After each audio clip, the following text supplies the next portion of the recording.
give a whole new meaning to I am Mineralis. Mineralis. Man, that fan fiction was really wild. We're streaming, by the way. That fan fiction was really wild when it was just, Jesus Christ, Marie, I'm Mineralis. And he had turned into like a power armor mech suit or something made of rocks. I don't know. It was the original Kogri worker. Alrighty. You go ahead and grab a link and post it in a free brain cells. We know. No, actually, I'm one brain cell every character I make. That's why I want to make more.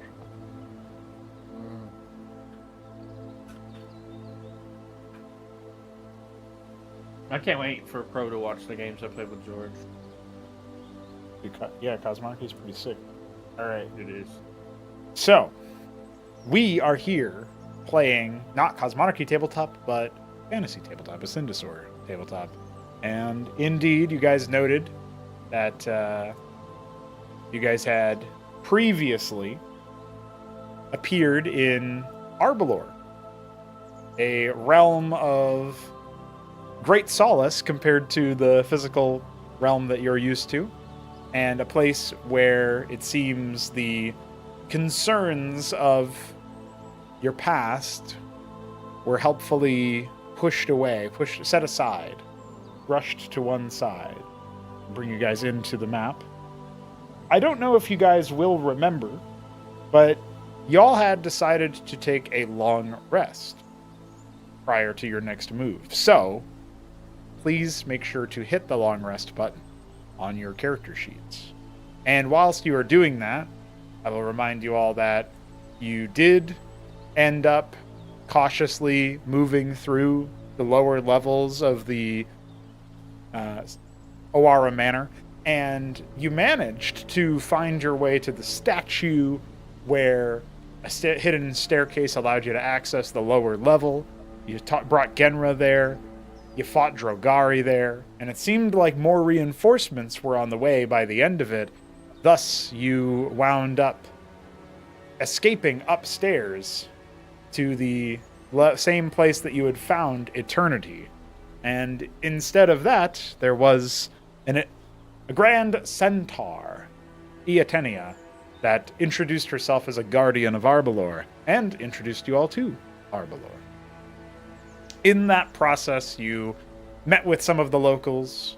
You were informed that your next best course of action would be to confront Inquisitor Maressa and perhaps attempt to forge an unlikely alliance with one such person. And after all of that was said and done, you wound up deciding to take a long rest. Darix washed his vestments, same as Silas, and you wound up all finding different spots to sleep in, mostly consolidated around the initial grove, but Silas and Genra are down there towards the southwest, and sleeping a little bit further afield from everyone else.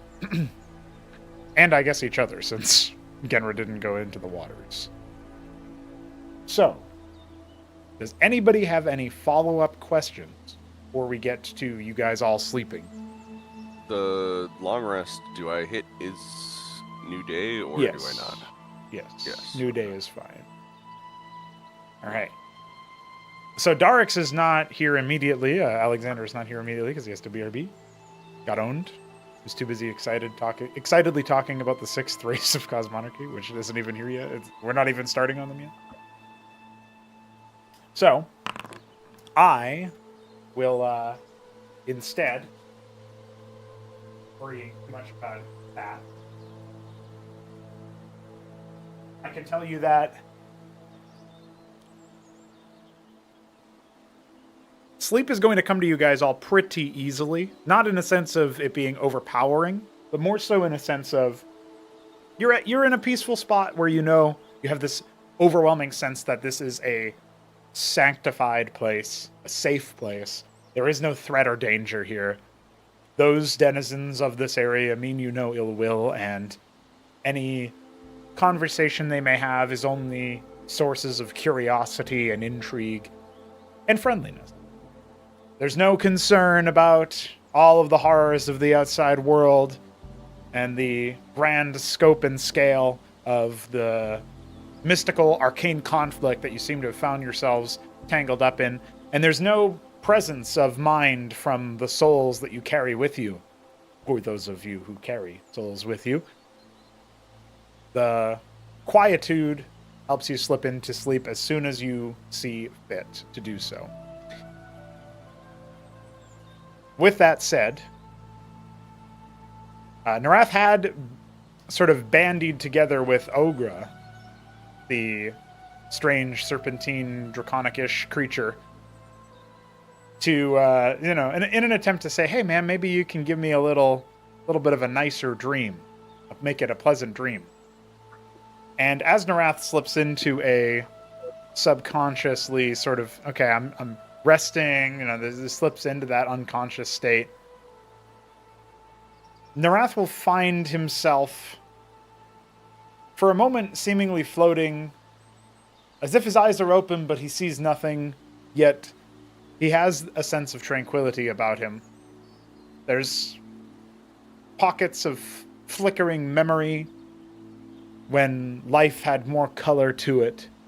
It's as if Arbalor's colorful display transplanted across time onto Narath's worldly memories.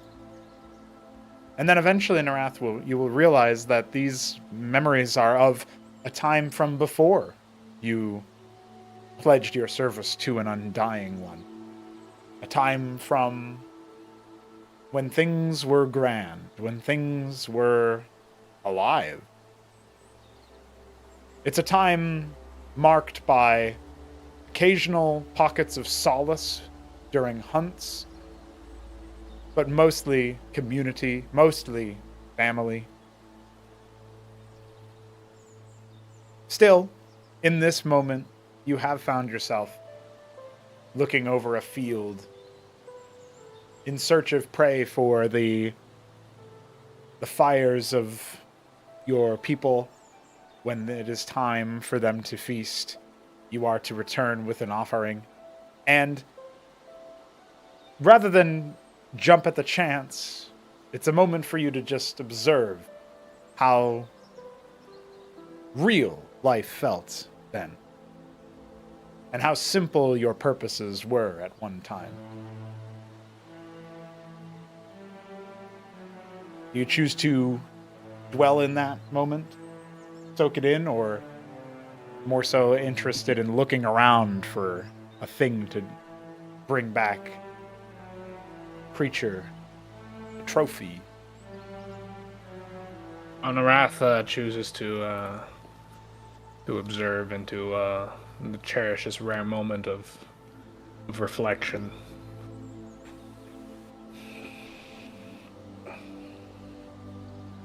It's not long into your reflection, into your tranquility, that it seems as if the flickering brings you to a new place. Now you are atop a very tall mountain. Not one you can place from your history exactly, but one that seems to carry with it some significance. It's one that you can't recognize, but you watch as it changes with the progress of time, from a natural formation to one with effigies carved upon it, from bright rock to blackened, darkened stone. And it's unmistakable. This must be a keep of Faranokar. Emerging from one such chasm inside this great mount is the Farron himself. This skeletal figure looms and looks around as if hungering for something, or perhaps someone. And as he sets his eyes upon you, there's a darkening of the skies and the clouds pull towards you. as if a storm is coming that cannot be avoided. And he declares, no longer bound by any restraint, but clearly speaking directly to you and you alone, Narath.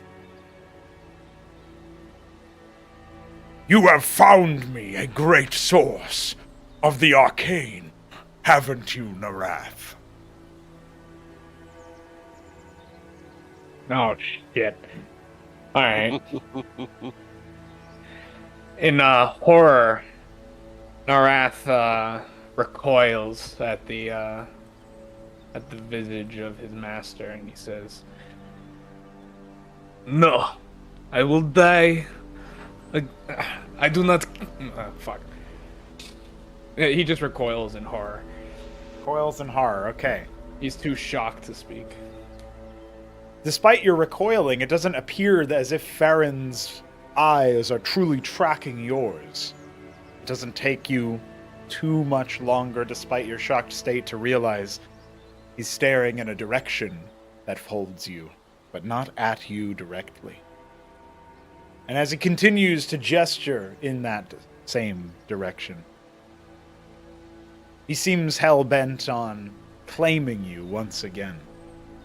He opens his mouth to do some utterance, an incantation perhaps. It's in a language that you don't place, and his arms moving in somatic manners.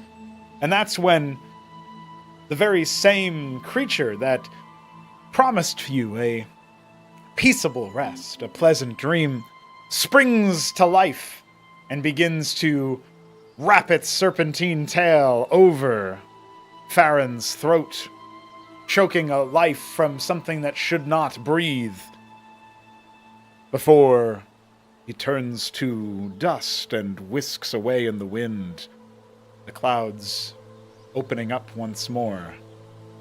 Ogra looks upon you, heavy breathing, and says, "Well, that one is quite fierce. But," and for this he cocks his head and looks at you more thoroughly, "he doesn't even know you're going to be the one to end him." And we'll cut the dream there. You'll have to wait for the others to wake from their slumbers, but just think about how you'll respond to that certain event. Is there an Alexander here? Has he returned? Doesn't seem like it. So we'll take the silence. Yeah, that sounds like a no. Yeah, we'll take the silence as a no. Let's pan over to hang out with Silas. I also did forget to start my own stream up for you guys here in Discord, so I'll go ahead and do that.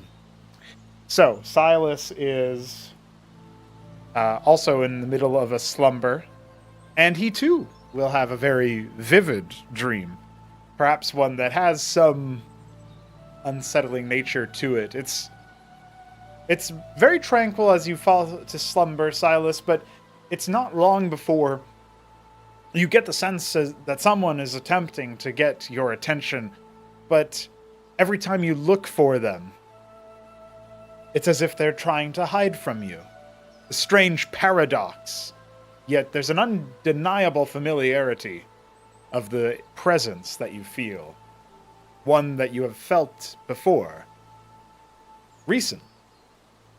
But not a god. More of a man.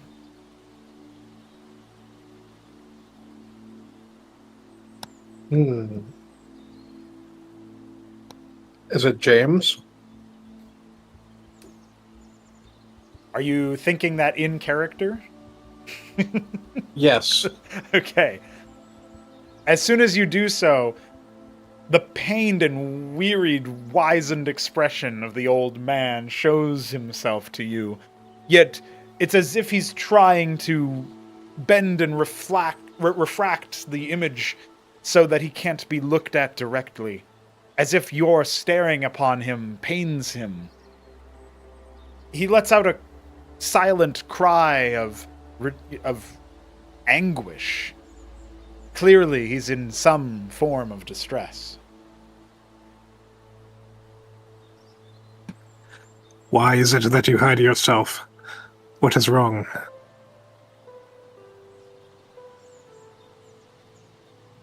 The man contorts his expression as you address him directly, and it's not long before the looming face that you've seen once before in a blood-stained mirror emerges behind him, comes into the picture, looming directly at you, as if studying you, as if studying your surroundings. The fallen elf Javai seems very well alive, at least as alive as you can call him in his sinned state. And he's looking for you. An expression of guilt and shame falls upon James's face as he becomes more faded. The intensity of Javai seeming to slowly take over.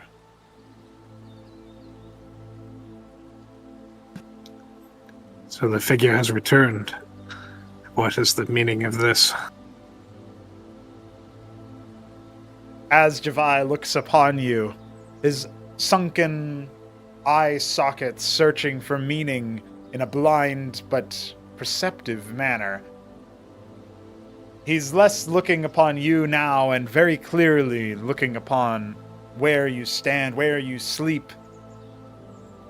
Face darting left, right, up and down, as if trying to gather as much information as he can. And then the sound of a sickening bone crack and blood splattering mixed with the shattering of glass as his expression distorts and dematerializes. Genra, screaming with an axe, smashes whatever Javai was using to communicate, and yet you can tell this Genra is not the same Genra that slumbers nearby. This is a Genra frozen in time, having just sundered a great evil. And she too fades, as your sleep, restorative though it may be, comes to an end. So please, just as I had Shambler with Narath, think about your reaction and your musing to that dream. Yeah? And I see that Alexander has returned. Ashtorium, you don't dream, do you? Nope. Androids do not dream of electric sheep. But Gelter dreams. Nevertheless, a dwarf with the spitting image of Gelter seems to appear just at the edge of your vision. A ghostly sort of strange, mystical aura pulsating around him. It's as if you're seeing him through another's eyes. He prostrates before some unseen figure directly beyond you and seems to be begging for clemency of some kind. You get the sense that something has been an initial failure or more time is necessary for some important task, but you can't make out his words, and it doesn't seem like anyone else is responding to this silent yet very animated figure. This is a vision unto you and you alone.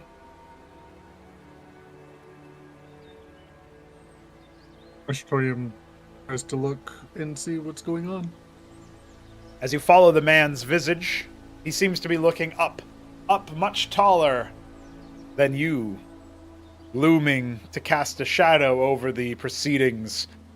A figure you've seen once before, an enormous Gogrami, with a great weapon in one hand and a bloody skull in the other, looks down upon the dwarf, seemingly staring right through you, and with a huff, he lets his hot air out of his face and drops the skull onto the floor, where it chips part of the bone apart, yet mostly remains intact.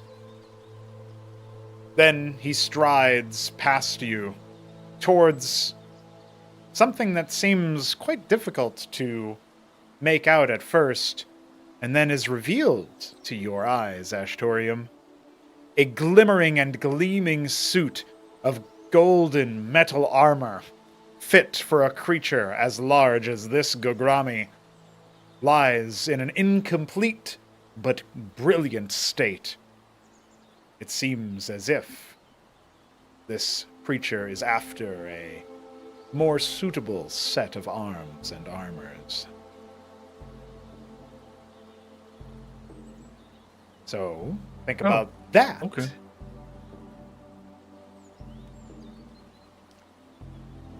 Sir Blink, You. this is kind of normal for you. But as you end up slumbering, you feel a friendly, but still, perhaps slightly unwelcome, disturbance in a bush nearby. Emerging from the bed of flowers is a familiar face, shrouded in a familiar mask. Rink looks around his surroundings at first and then looks to you, gives you a nod. His eyes lit up with Arbalor's grace. So you found it.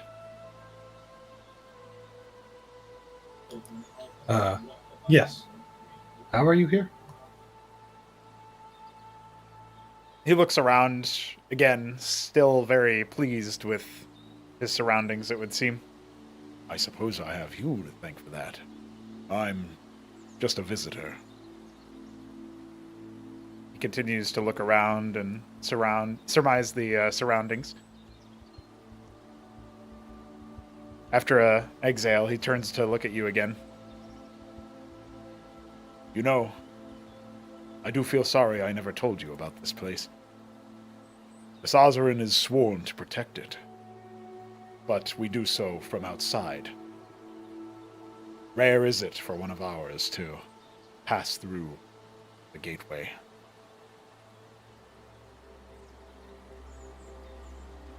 That is a lot. Welcome news, but a lot. How long have you known? He's trying to focus himself upon you and the matter at hand, though clearly overwhelmed by the sheer force of will that Arbalor presents, and the grandeur of the sights within. I've heard stories, and sent one or two agents through, but I wasn't surprised when they didn't return. And I won't be surprised if... He looks at you with a more solemn expression. If you stay as well. But there are matters to discuss. It won't be long before our mutual foes are moving upon this location. We know of a gate active near Sazarin territory, and we will move on it to seize it from the Crown Guard. But we may require assistance, so just be ready. It's funny you mentioned staying, and we will be ready.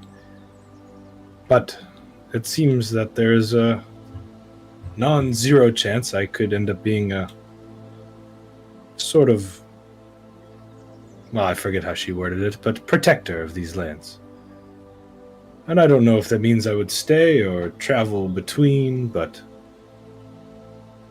perhaps if the Sazarin is a protector of these lands, then my work for Arbalor can be more helpful with the force of the Desazarins themselves.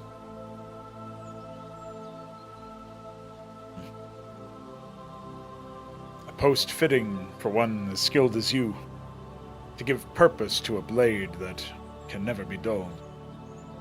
But I'll tell you this much. It is something that we can certainly discuss, or you can certainly decide, after all this is over. takes a step back to really let the surroundings sink in again, and as he looks back at you one more time, he says, I suppose I'll be in contact again with you. We'll have to, sleep at the same time, I bet.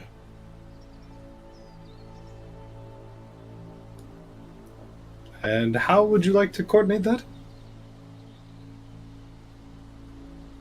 He casts a smirk, not that you can see much of it through his mask, in the direction of the bench. Well, let's just say I know a guy.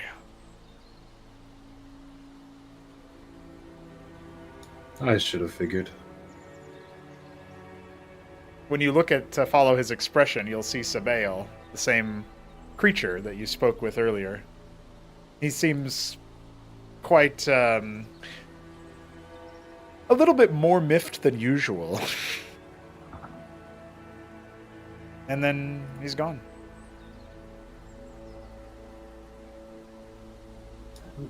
What is that guy's deal anyway? It's when an agent of Da Sazarin stays for long enough, but he can't hardly remember the outside world. But be nice to him, yeah? Ah, of course. You know, I'm sure you were old friends or something similar. Oh, he doesn't like me very much, but he's still loyal. I see. Well, I certainly don't want to remember, or don't want to forget, I should say, the outside world, but like you said, decisions to be made afterwards. Rink gives you a nod and seems to move to leave you be. That'll do for now. I'll be in touch. Good luck. You as well.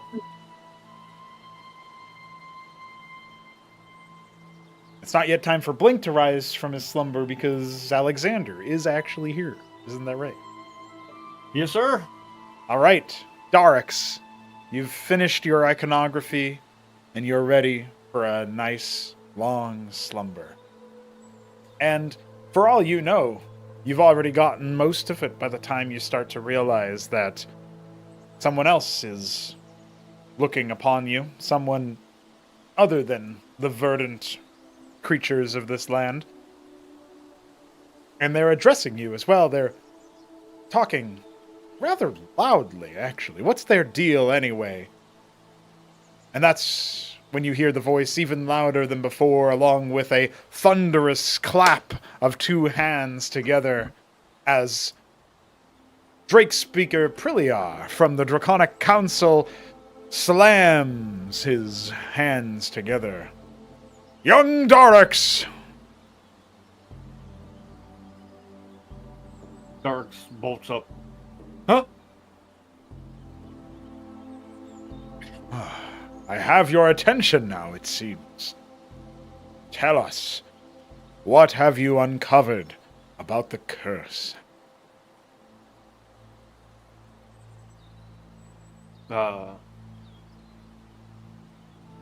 OC. I'm confused.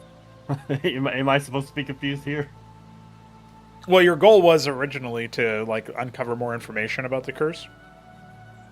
It wasn't that many days ago, but that was the original, what you were tasked with when you gave... On Eternity, yeah. Yeah, okay. Right. And so far you haven't found out much information, but you're, you are aware that the Inquisitor is chasing after the horses of evil, and that put the curse upon the egg, so... Yeah, and now we know that the Dragari seem to be involved as well. Yes. Something we didn't know before. Right. Dragari magics are likely involved and stuff like that, so... That's probably the best that Darks could offer right now. Okay. Esteemed Elder, it seems that the folk called the Dragari have their dark hands in this blasphemous affair. However, there is some inquisitor who we have come to understand is seeking those who have cursed eternity.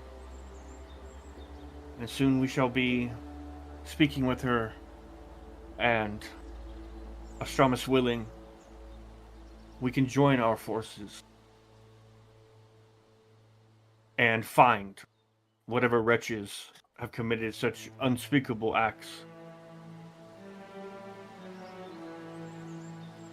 Priliar looks upon you with a sort of muted reaction to this news and says, "The information regarding the Drogari is appreciated. It certainly confirms the level of care and craftiness with which the curse has been crafted. Yet, this is not easily actionable information." He looks upon you after a sigh that you haven't known the elder to express, or elders in general, in fact. They seem pretty reserved usually.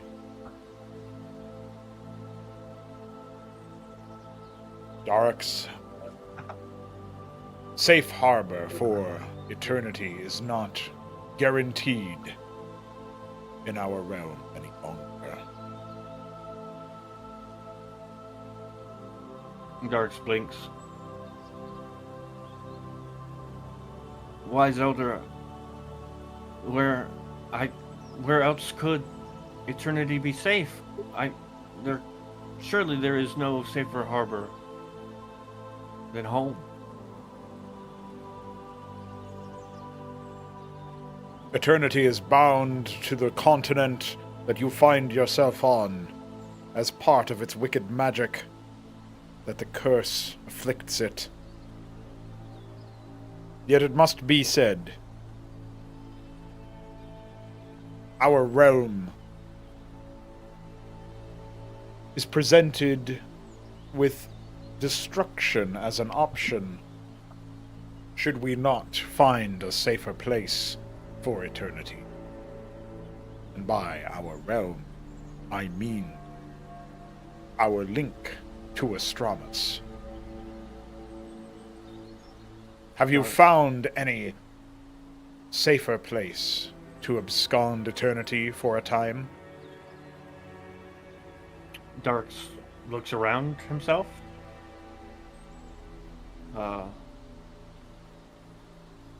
Well, esteemed elder, there is a place. He's like, what does Dark see? Does he like see Arborea around him, or does he like somewhere else? Yeah, you still see Arbalor around you, but it doesn't Arbalor, seem sorry, like yeah. Priliar is aware of that. Esteemed elder, where are you? If you strain your eyes just right, Darix, you might be able to make out the same communal plane that you had spoken to the Elder with before.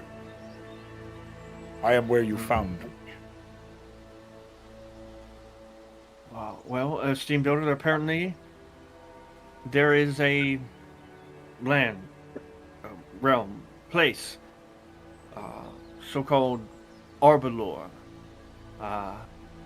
Here it is said that Arbalor welcomes who it wishes and keeps out who it wishes. And it is also known from a very kindly guardian that Arbalor is with us and disdains the forces that we fight against. If perhaps eternity might be brought here by the good graces of these folk, then that might be best. It is a peaceful and a beautiful place.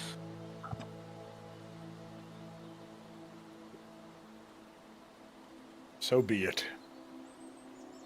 If I- Arbalor will have us, will have eternity, then we shall bring eternity to it. But know this, young Darax. Arbalor is Yes. not a place to be trifled with. It is a place where you must exert the utmost care and respect, as if it were your very own Astramus.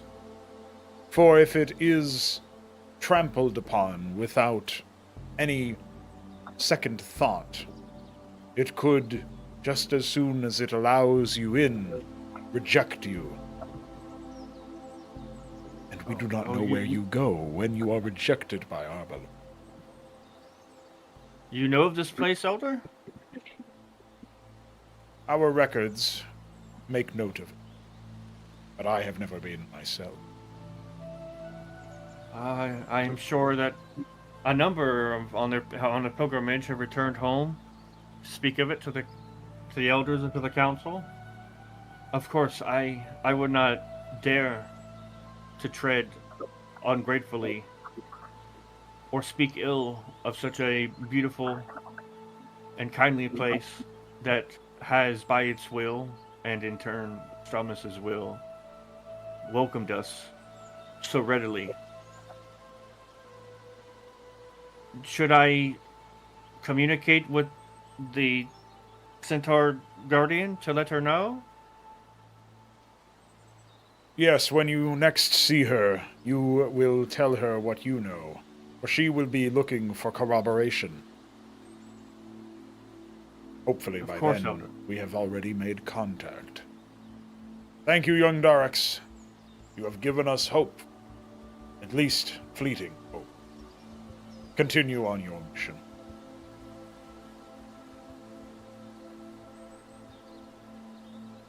As you say, Elder, my hope is in Astramus, and in the Starfather, and in his eternal wisdom. As you finish your last thought, you see Priliar stand up and fade away at about the same motion. Darks, blinks, sighs. It is unsure if he's awake or asleep.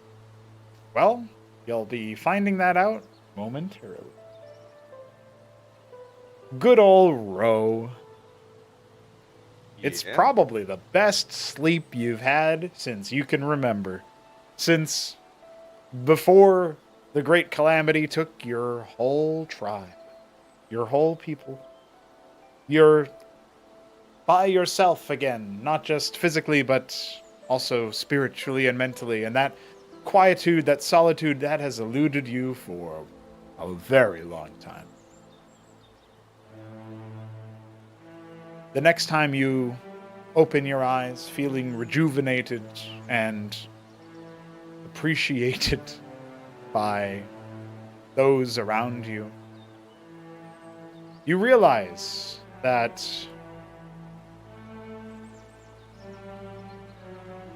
you're no longer where you thought you were. And as you look around, you find yourself atop an enormous cliffside, a mountain that stabs into the sky, more of it looming above you, but you are at a very high point. Looking down, you see clouds before you make out any features on the floor of the earth below. And yet,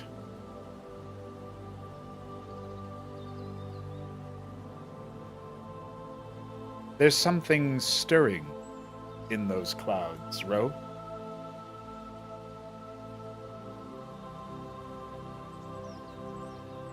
I'm just gonna focus on looking into the clouds, I suppose. Another mountain looms through them, also stabbing at the sky, except it looks less like a mountain the more you focus upon it. Then you realize you're staring at the torso of an enormous creature of an ungodly proportion. And it looms, not looking at you specifically, not looking at anything specific, just looming, as if ready to cross a terrible threshold into a realm that you call home. Ro is going to look extremely surprised to see a massive, essentially a giant to him. And he's probably going to try to call out to it. So he's going to say, "Giant, what are you doing here? What is your purpose?" As you finish your question, there's no time between the end of your question, your last question, and the response. It's uncanny, as if it had predicted your question directly. Our purpose is bloodshed, and your realm has much blood. What?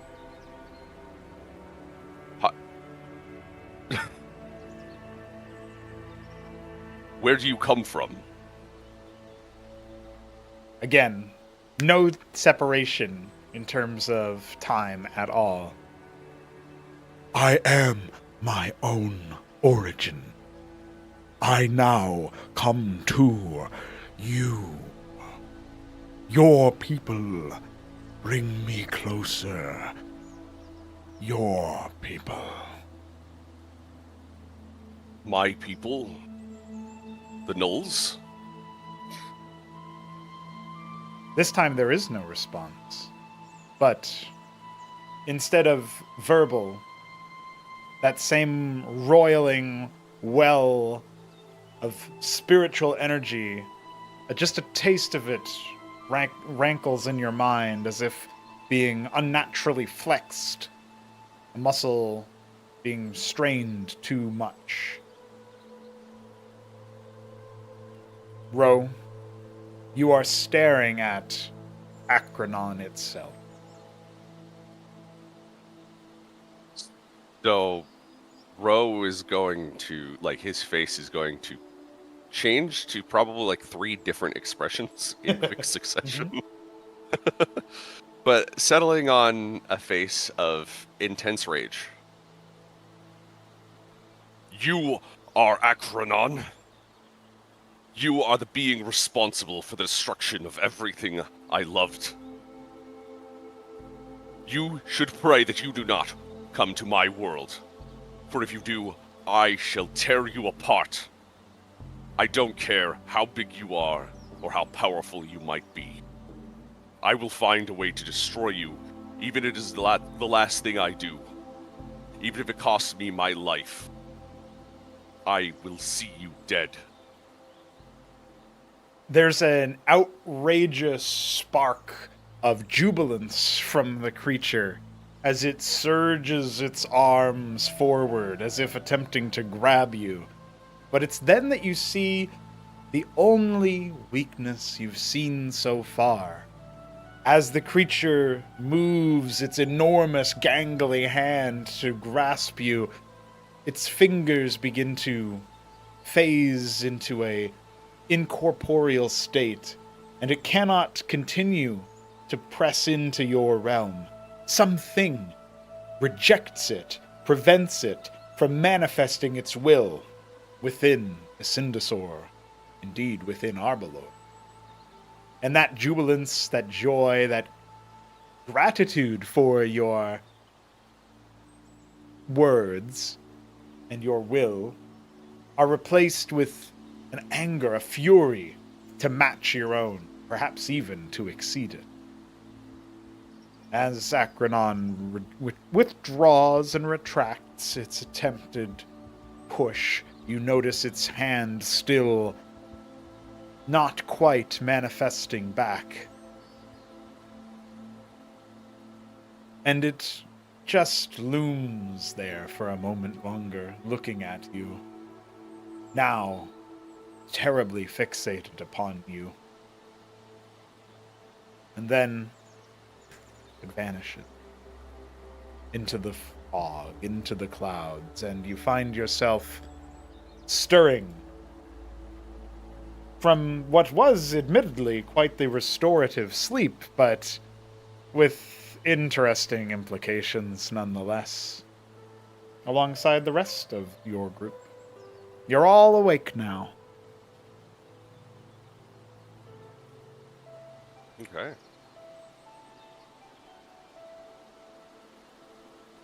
I would say Ro is probably incoming. waking up, probably barking. That's pretty good. Barking and growling. I see. Yep. Well, since we have Blink and Silas and Genra all kind of separate, we might want to think about what they're going to do, but I see Narath has also written out his own response. That's cool. Let's I'll definitely check on that in a second here. But Silas, can we check in with you since you're so far away from everyone else?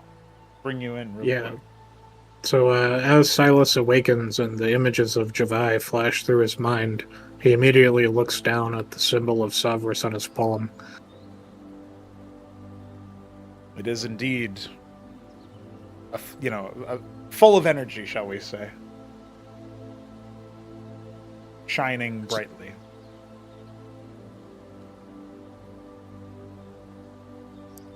He'll focus on it for a moment, take a deep breath, and then do a quick once around the area. Is there anything unusual?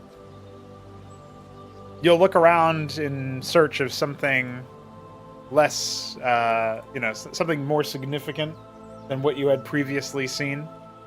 There's a shimmer of wind rustling over one of the more dangerous parts of the waters, and then you swear you see more of a corporeal figure than you initially expected, as some wind spirit gestures towards you. On the other side of it, Genra stands at the ready, looking at you with a serious expression. I thought I had seen something before. Who are you? The creature doesn't respond verbally, but it does extend an arm, as if offering to take your hand. Silas quickly gathers what things were around him, and then coming back over, will reach out. The creature, as it makes contact with you, fills your senses with the rushing of wind, the whistling of fast-paced movement through the open sky, as if you were seeing through the senses of your own familiar, but with your whole human form. An exhilarating sensation. And it seems to gesture towards Genra, with the essence of the question it asks being, would you like to go?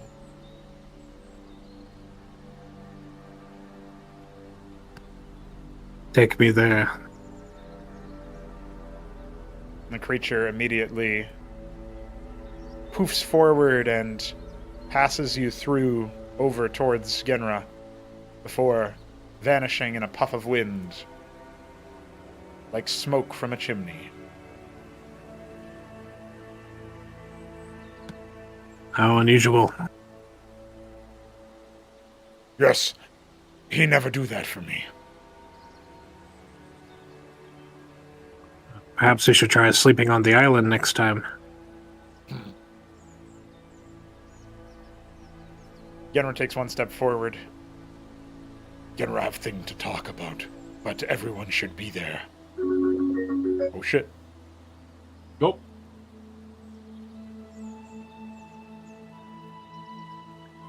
Fair enough. Let us rejoin the others.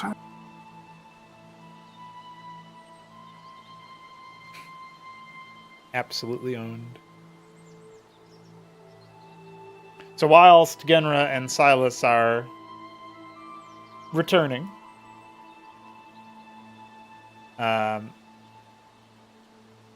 what's Blink up to after his little tumult?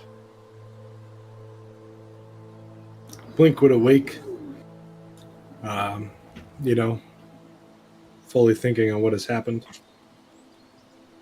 And then he will,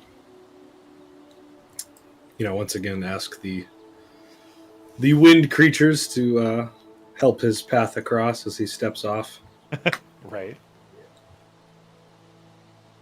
Until the first thing he'll do is briefly survey the scene as he shows up, and he'll say, "Well, it turns out I wasn't the first, or we weren't the first Sazarin agents to end up here," he'll say to Astorium. Turns out ADS, why do I keep doing that? Turns out the Sazarins are sworn to protect this land. Darks Interesting. overhears this because He's still Kinda. wait. Yeah, he's getting himself up at the same time. and he's like, "You had a dream too? I think dream? Yes." Yes, I had a meeting with my handler, Rink. I had a meeting with my elder, one of the elder. This is quite a strange land. Yes, it's quite something.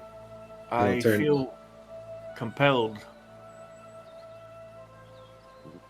by something to protect it, to be careful, to do right here, even more so than in the Ascendosaur. Yes. And he'll turn to Astorium and say, or he'll kind of turn to both of you and say, this is probably one of the greatest single places I've ever seen, as far as tranquility and the feeling of goodness. And if I wasn't so bold to overstep, Darks, if your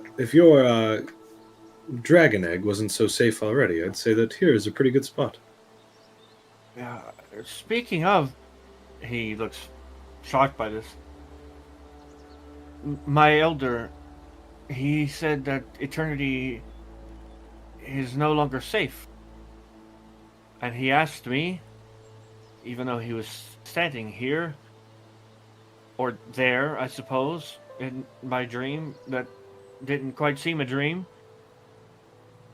if where eternity might rest safely, and I suggested here.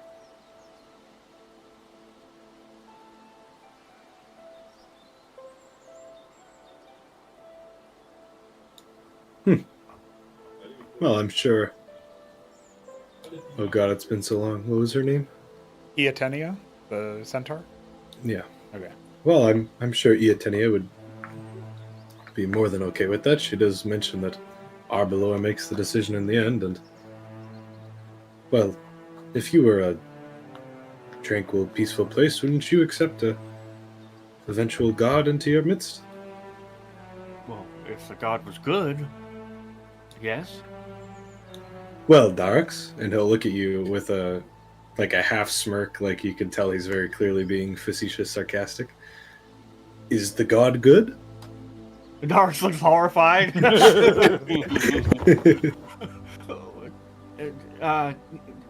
Please don't say such things.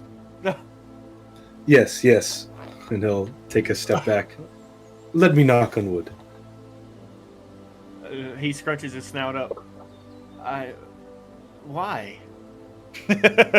Just while Blink may or may not explain what that means, Ogra's going to flap over towards where Narath is and sort of perch near him and say, So, how are we doing this in terms of sequence? Because what I just typed out doesn't really make much sense. Do we just want to make it to where now Narath wakes up?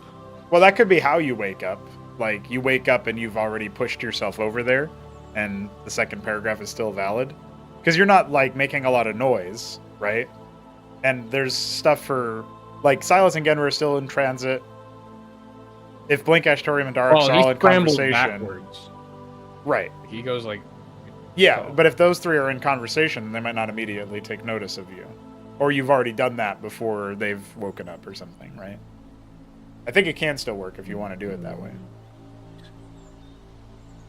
yeah, he doesn't actually cry out, so I guess he just sort of. Yeah, if he's just If you if look he's silent. this way, you're gonna see Yeah. a bunch of torn up shit. Yeah, you're gonna see the turf is torn up, the grass has been displaced because Narath ended up like trying to withdraw from the spot that he thought he saw his former boss, so to speak.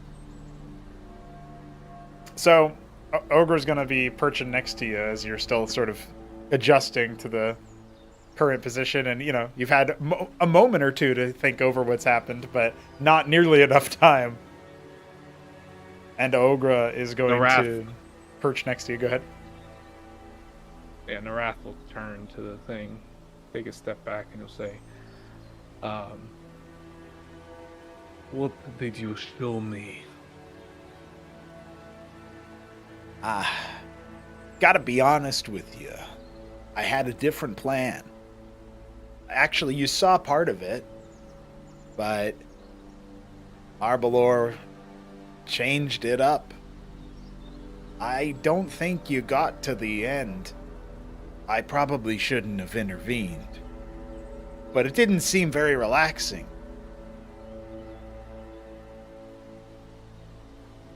You are right. But who are you to make such prophecies? As a slave killing his master.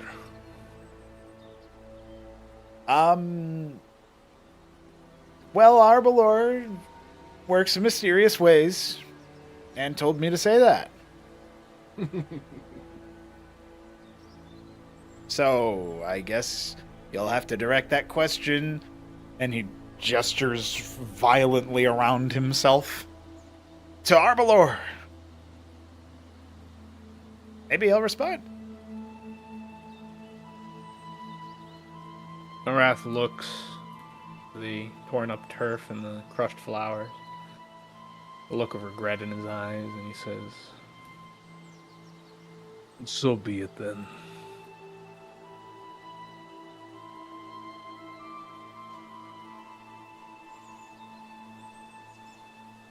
He then looks up and is Ro awake yet? I'm actually saving Rose barking awake for a moment soon, but go ahead and do your thing, whatever you're. Oh, he was just looking. Like, Oh. 'cause- I thought you were trying to actually get going a to ask the situation. question. Oh no. To our no. floor. He's gotten a grip and he realized, wait, shit, Ro was up there. Has he seen my shame? So Now, no. well, you can see that he's in his own sort of very active looking dream by the looks of it. Then Narath will say, "Are they all dreaming?" Yes, but I had nothing to do with theirs.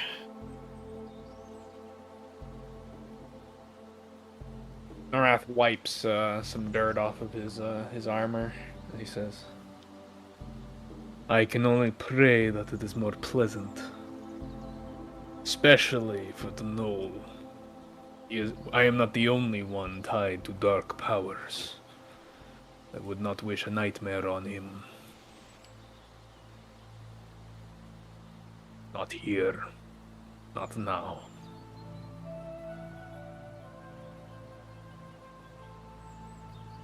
There's a flurry of leaves and grass and flowers that at first you might expect you were the reason for their fluidity in the plains as they start to sort of circle you.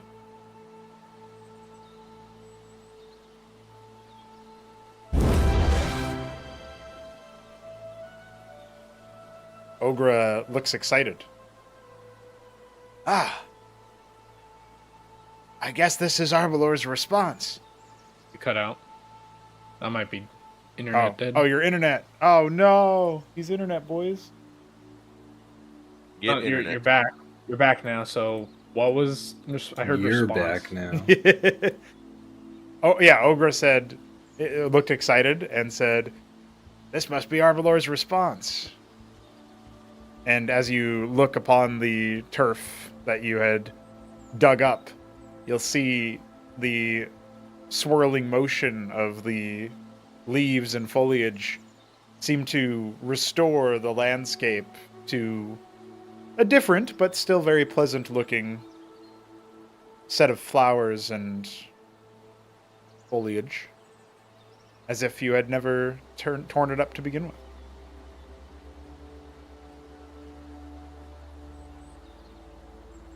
Norath's expression softens somewhat, and then he looks up to the creature and he says, "I do not fault you for the nightmare, winged serpent. I only ask that you do not share anything that you saw there with my party." Well, they didn't ask me for a dream. You did. I feel kind of bad about how it went down. But, hey, maybe it's for the best. Seems like you'll be fixing flowers as you walk around anyway.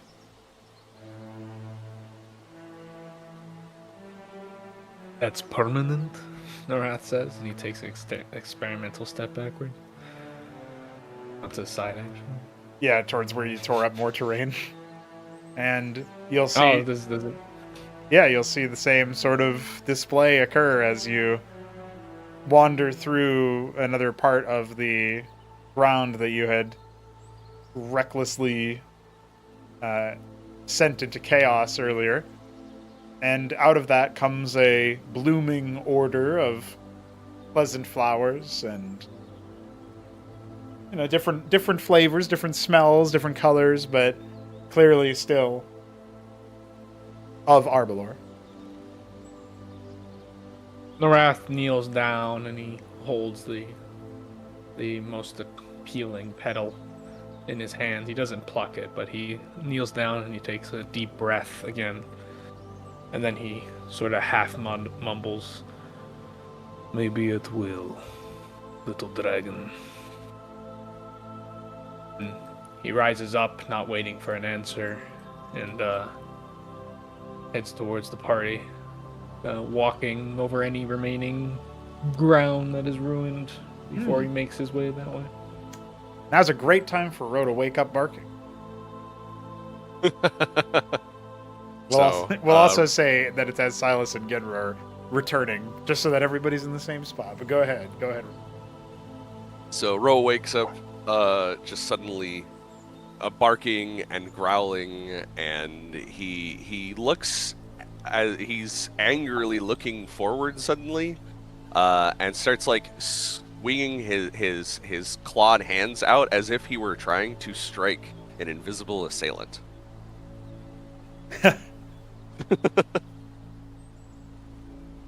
Well, I guess Narath would be the closest one to notice that, but I see Silas is also like looking right at him as he comes in. So, what's Silas do?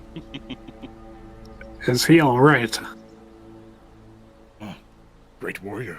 "Poor dreams," Norath responds with a frown, looking in Ro's direction. "I do not think he will be harmed, though."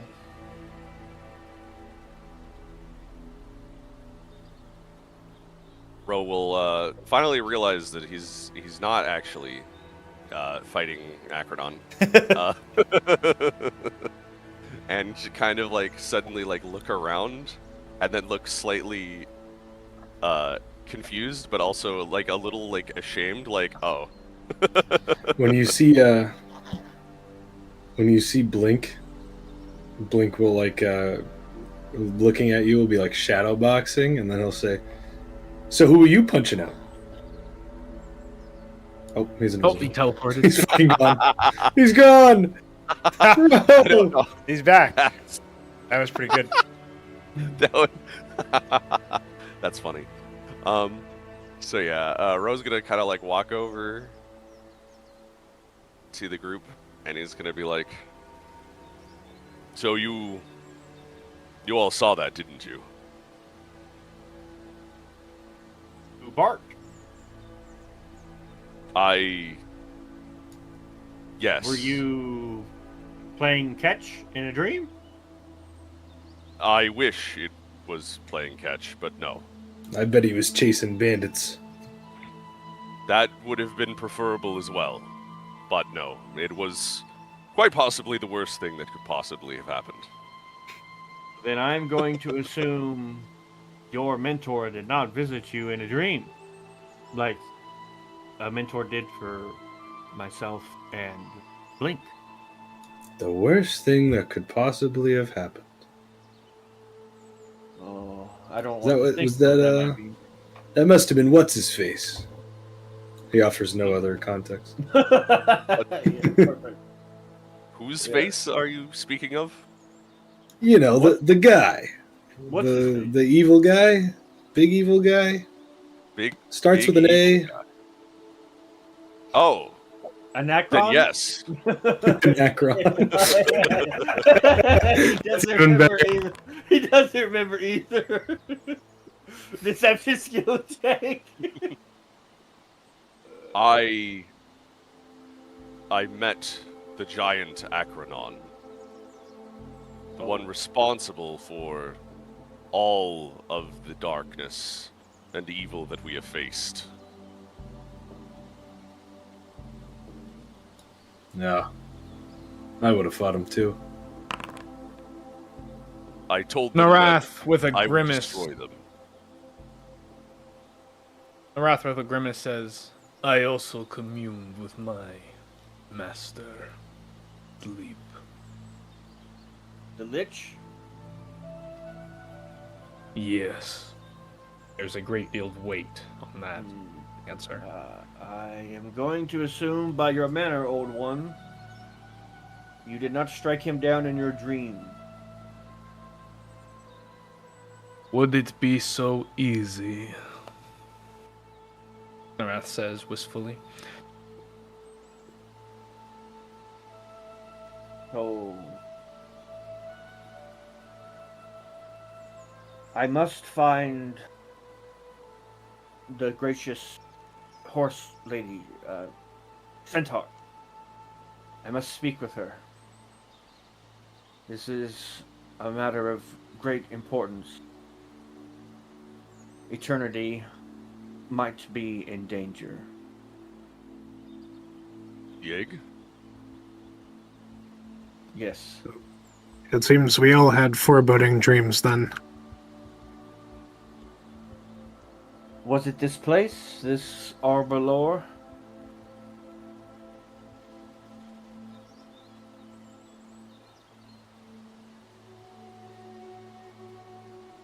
Genra huffs.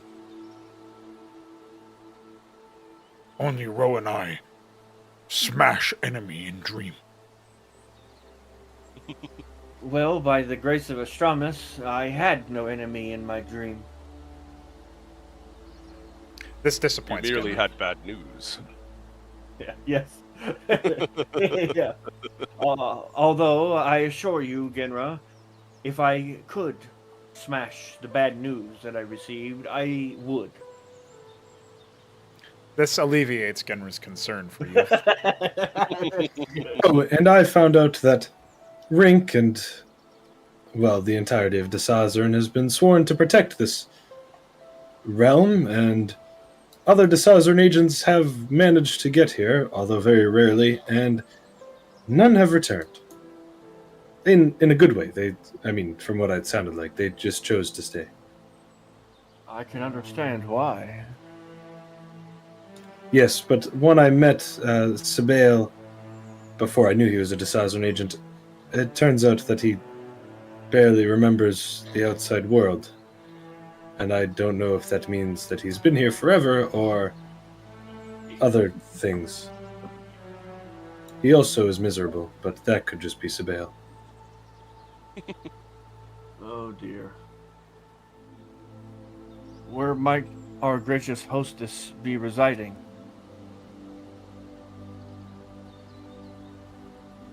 Where is the centaur? For I much desire to speak with her. If you get that reference, good for you. Oh, do I see her for real here or not? Well, I guess Narath and Ro would be the best ones to do that because they are looking in that direction. I believe. No, Well, Wrath it sure will point in the is a shame distance that and Blink say- walked off like an idiot. You can have it be that Narath and Ro or just Narath point in that direction before you walk off.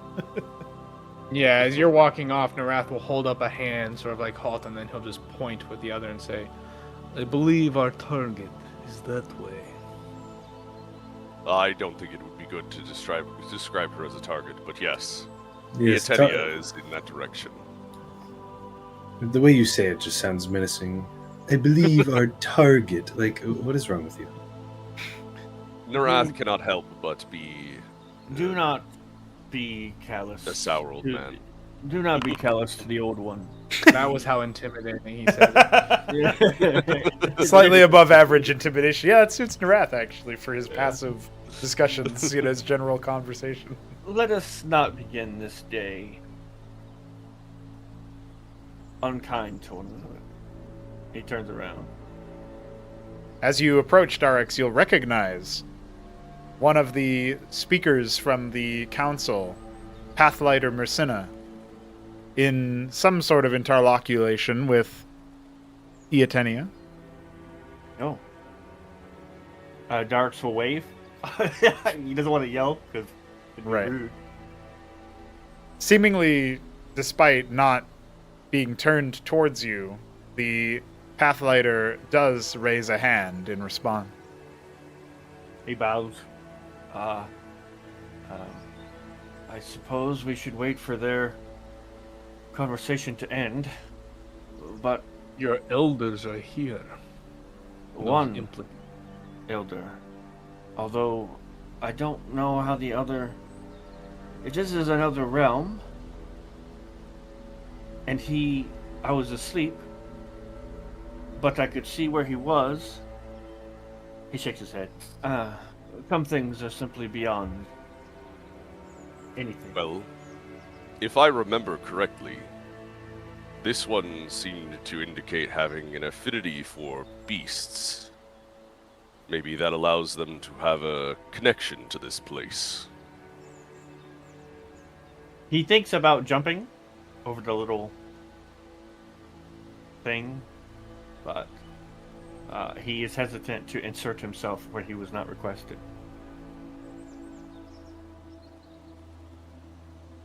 Ho there! Ietenia rockets off a belting greeting. I see you're all awake.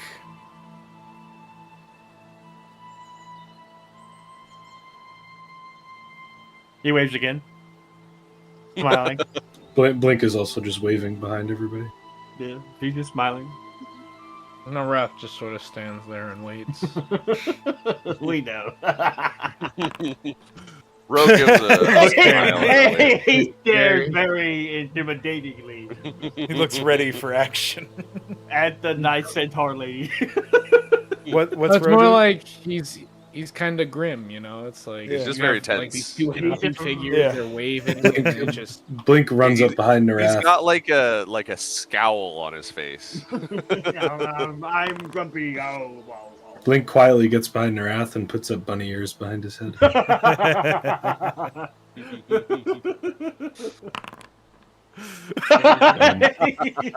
Stop Too rolling for him. too. So- He's just too stealthy, man. He's that's too the new stealthy. intimidation rule. Yeah. Looks significantly less grim. What was Ro doing Nice, and all that? actually. Oh, Ro is giving like a. Actually, I wouldn't even say it's an awkward smile. He's probably actually giving a casual smile, because now he's calmed down a bit, and is probably just standing next to Darix.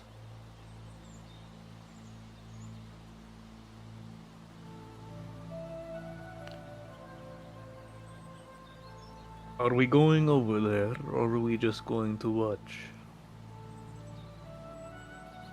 Well, it seems I'll go like- over. And he'll just walk off. Roll an intimidation for me. He just appeared out of nowhere. Darks will see that their conversation seems to be ended. And he will leap, or try to leap, over the little pond. I like to think that Darks will try and leap, and I'll just be like walking underneath him. Well, he's not jumping that high. he's not slam dunking. He's just. Right. Well, Blake wanders across, and Darix's leap. Let's see. Let's roll acrobatics. I want to see. he falls in the water. I just want to see whether you need to get bailed out by the spirit. Oh, it's pretty good. Damn. All right, Hello, Darix, you give a real good jump across. I don't get out of the way. I tackle into you. Makes it effortlessly. Right. Yeah, Narath somehow with like preternatural strength sort of bounds across, and even the wind spirit sort of gives a low whistle. Excellent jump, old one. The magic has its perks.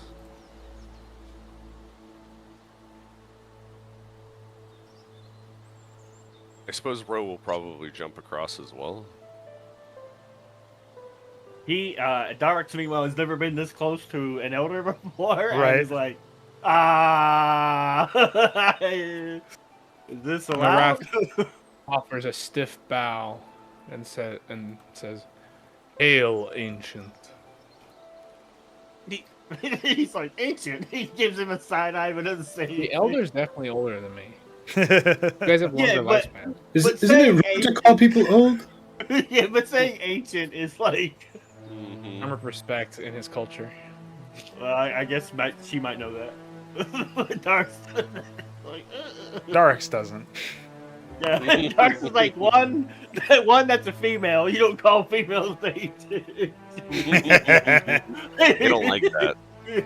I guess you could say hail, matron. Like, Yes, that's much nicer than ancient. ancient probably is like used for the males. Hail, ancient lady. Yenra's like awkwardly stumbling along the wind creature, and as Yenra's about to like make landfall, she like kind of slips into the water and grabs onto the border of the island. Dark's The wrath will help her out. As you both attempt to, and she like starts batting away your hands. Okay. Dark steps back. Narath does not. He grabs her and brings her up anyway. She glowers at Narath, but says nothing. She pats herself dry, and then realizes that she isn't at all waterlogged by the ordeal. Need to practice your leaping. He No, says as he I lets just her go. punch with feet. That is part of it. Yeah. I've never thought of it that way, says Dark thoughtfully. This is such a small island. Holy shit! How are we It gonna is. fit? Yeah, I know. That's why I was like, I But thought Darix, we you were gain the waiting lead. for the dust. It doesn't make sense that Narath It's is getting a little pretty cramped close. here. And he'll leap off. What, towards the attendee? Oh my god. The robot flounders in the water. No, he just walks across the bottom of the river. That's a 3. Actually, Ashtorium can use acrobatics because he's up. Man, Yeah. There you go. Easy. Easy that's climb. not a 3. Dude, he just... It looks as if Ashtorium does just sort of sail through the air in a slight arc, because, you know, it was a jump. Does Silas also move across to join the party, or does he just watch from afar?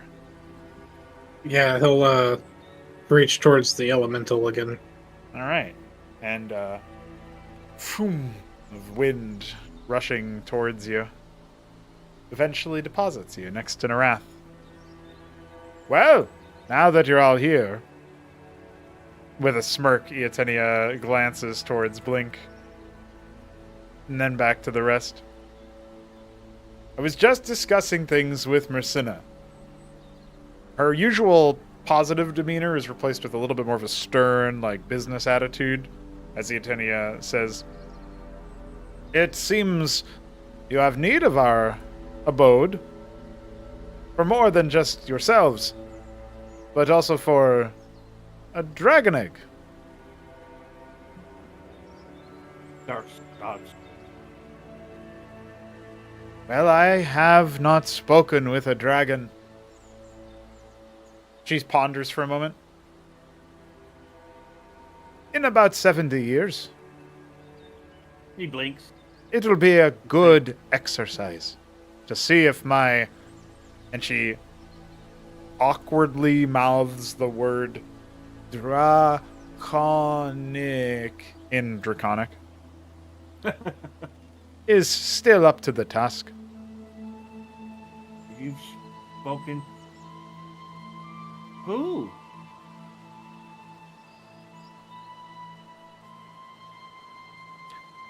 His name was Sovereign. He thinks. Darts would know this since he's a dragon. Right? Yes, Red Dragon. Red. I'm sorry, dragon. Yeah, he's the. Okay. Okay. Is he? Does he have like a subtitle? Like the blue one is the god of justice, or a god of justice. Yeah, the red one is a, like, it's like let me think about how to blithely summarize it.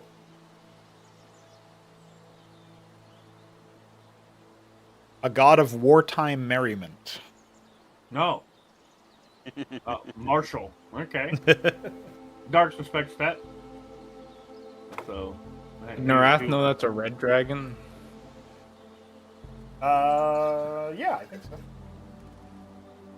We'll say yes. A look of anger graces Narath's face. Dark frowns at seeing this at the corner of his eye. Don't but worry doesn't now. anything- Long dead. Long dead. Narath's expression softens. Narath now smiles. Mercina clears her throat to catch the party's attention and says, "It's been some time since I've been here. Much has changed, but much changes every day. I see you have all been respectful so far." She glances for a more long time towards Narath as she says this. I would just encourage that behavior to continue. For that, she's looking at the whole party. Elder, have you? Do you know of the visit in my dream that maybe was in the dream from? Sorry, what was his name? Prilliar? Prilliar, from Yeah. Elder Prilliar. Yes, Darax. You have given us another beacon of hope. It was Prilliar who spoke with you. He told us of your location, and we located a gateway to Arbalor. Fortuitous that it was. It seems Arbalor also wishes for this. Thank you, Stramus. Not every day you get to collaborate with a band of gods. Dark snots. Like, yeah. Yes. Then I suppose I needn't tell you about the Drogari? Her expression hardens a little bit as you mention the word. It surprises me that The Drogari are fighting against one of their own, the Inquisitor. How is it that she is aligned against them? This is information you must secure firsthand. It is not it is uncommon for them to fight amongst each other. Not quite uncommon, but they are proprietors of epic magics. Genra will gruff a little bit at this, like sort of growl a bit. They are responsible for magics of the scale of this curse. And if some of them are serving Akranon while others are attempting to dismantle Akranon, that is puzzling. We must know where this Inquisitor's loyalties lie. Especially if we are to allow her into Arbalor. And for that she looks towards Eotenia, who gives a sort of like a raised eyebrow expression, but not of like surprise, more of like, yeah. Eternity did not trust her upon our meeting. Are we really sure that even if she is a common enemy of the forces of Akranon, that it's really worth bringing her to this place?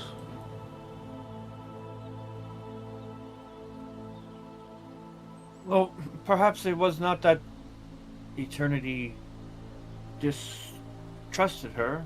If I recall, I do not remember Blessed Eternity being so explicit. Rather, Eternity said that we should not tell her of Eternity.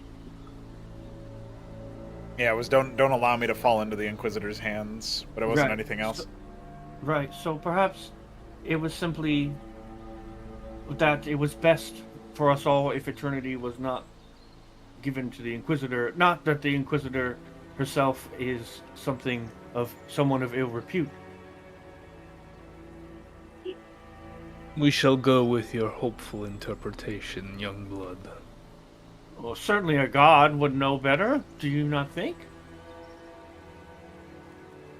Oh, it's God on God testimony right now, but yeah.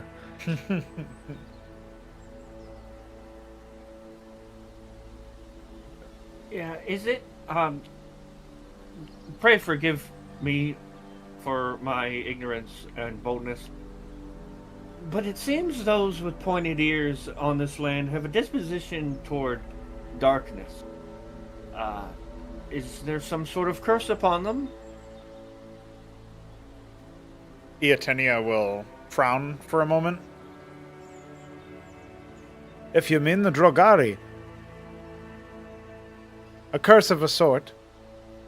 They were sired by betrayers, fiends.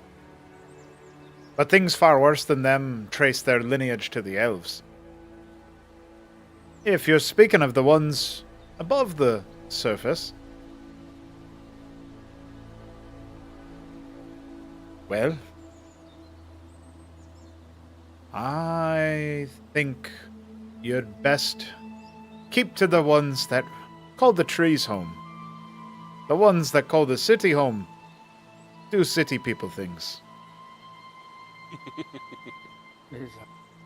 Does that include necromancy and blood magic? She gives you a shrug. I've not been to a city. I've decided I don't like city people, innocent as Thor, he says very plainly, and then nods his head ruefully. Bro actually chuckles in response to that. Sin compounds upon itself, Youngblood.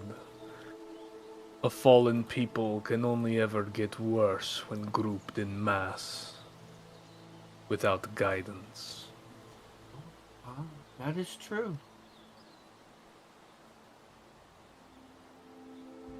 It is So- your guidance, young Darix, that we require for setting foot upon this place.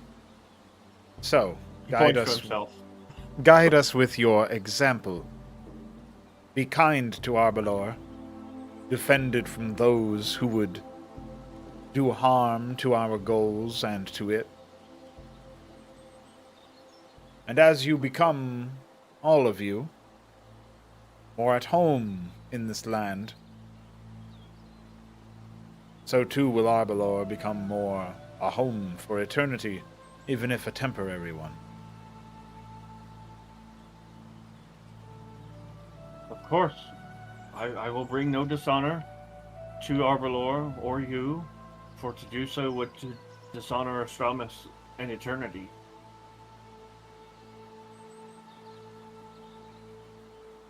She nods at this, pleased. I will have to depart soon, to return to the astral plane and continue our preparations. Eotenia and I will be working closely together to bind eternity here and ensure that there are no other vectors for the curse to attack it. By Astramus it will be done. But in the meantime, you do have a task before you.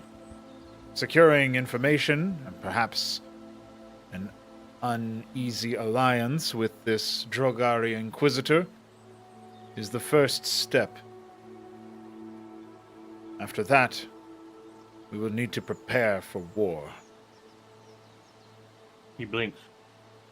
War? Well, you didn't think that all those gateways would just close on their own?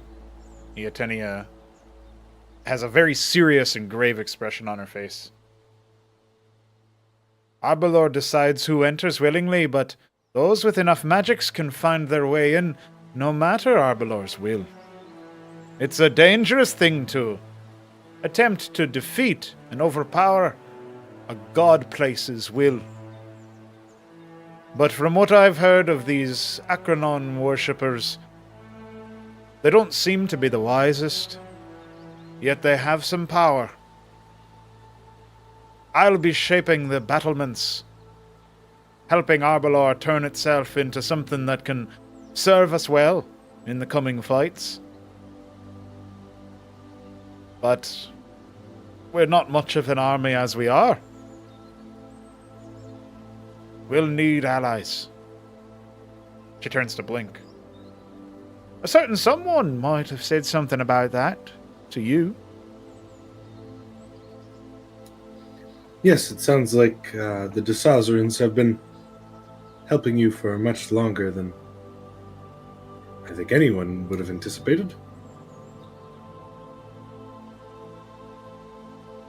Not something they're too kind to talk about. Part of the whole protection, security through obscurity. Well, that is the de Sazarin way. And as far as reinforcements, it does sound like those are on the way, but they have to handle some things, is what it sounded like. Yes. When you meet Marissa, talk to her about the Crown Guard. It seems they won't be too cooperative with the Sazarins, and we would like to know why. Who is that? The Crown Guard are the, King's No, Guard? the, what's her face? The drow. The Drow, okay. Yeah, Marissa. Gotcha. Marissa, gotcha. Darks scratches his throat. Heaven is funny. I never would have thought a family of assassins would do something so noble. Aye, the Sazarin is a noble family. You might be surprised about how they do their business, but... She looks towards Blink with a warm smile. Wouldn't have even got to Inner Lance without us.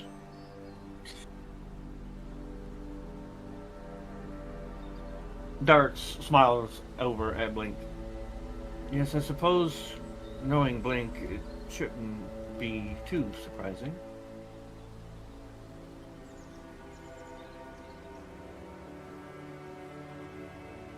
Well, we all have our path, and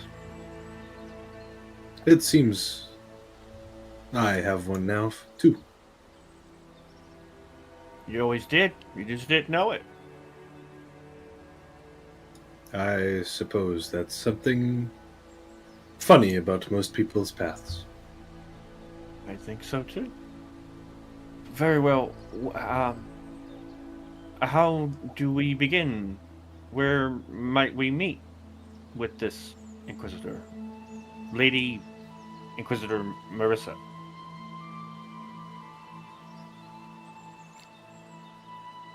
Arbor has opened a gateway for you.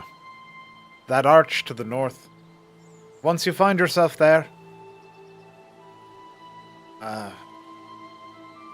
don't be surprised if you need some convincing for Arbor to let you back in.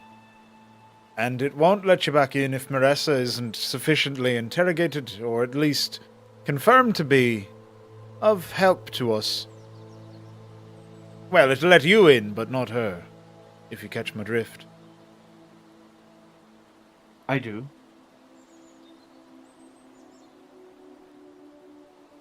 And speaking of gateways, I believe yours is here, Messina.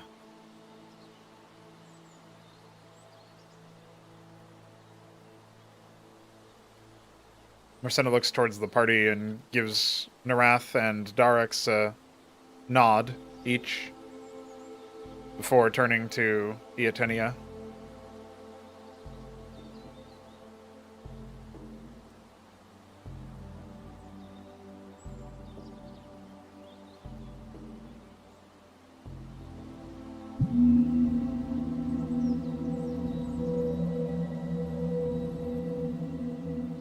And she promptly vanishes in a magical display from the centaur.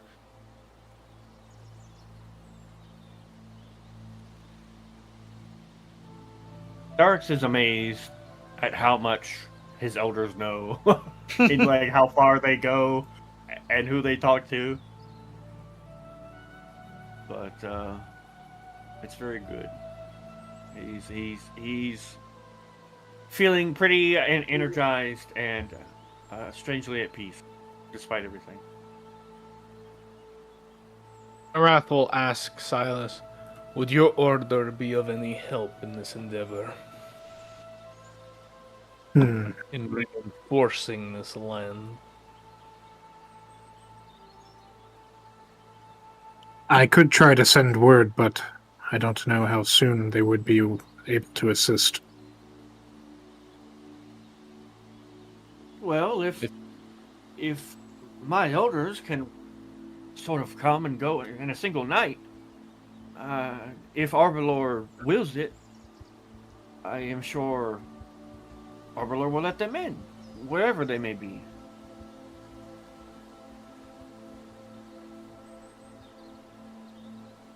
Arath glances at Silas and then to Latenia, sort of see what her reaction is.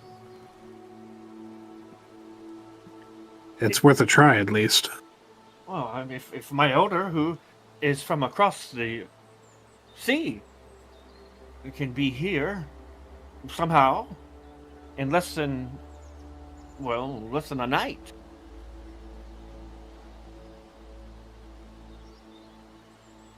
Is that not true, Guardian Eotenia? Oh, aye. Well, you see, as I told you when you walked in here, Arbor is not a place you can find by space. It's a place that you journey to, if Arbor wills it. So yes, if Arbor sees goodness in Silas's people, They might be allowed in, indeed. Well, there we have it. We have the Sazarans. We have White Draconin. We have Silas's order. This surely must account for something. I think it is wise that you send what word you can, Silas.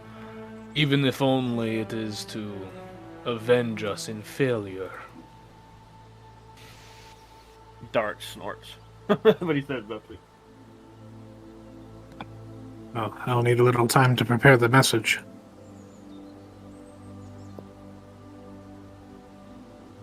What We kind have of that message time, can or- you prepare, Silas?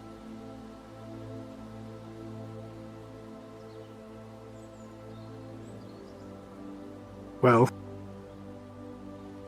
I think the most convincing way to receive their aid would be to prepare a report of all that has happened thus far.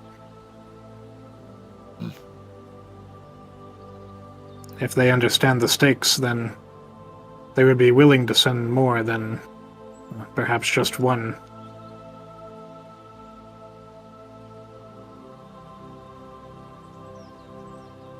Genra seems to be staring off into the distance as if thinking about something deeply. And then she looks towards the group before her and says,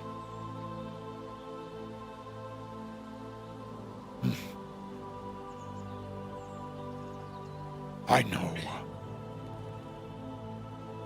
a person. Maybe you send them message too, when time is right.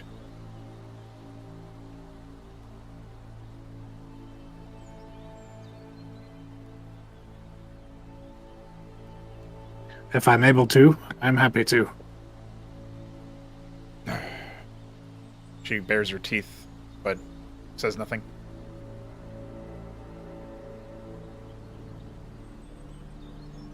What did she say? That she knows a person, and maybe they can receive a message from Silas. Oh. Hey, yeah, I don't think Genra's gonna be very useful interrogating Miss Drow, so unless we have a fight. There's Well, it was probably more so failure that condition like to Silas can, whenever Silas does send his message, he might also send an extra one. However, he plans to do that kind of thing. Okay. Oh, we ready? Yeah. Yeah.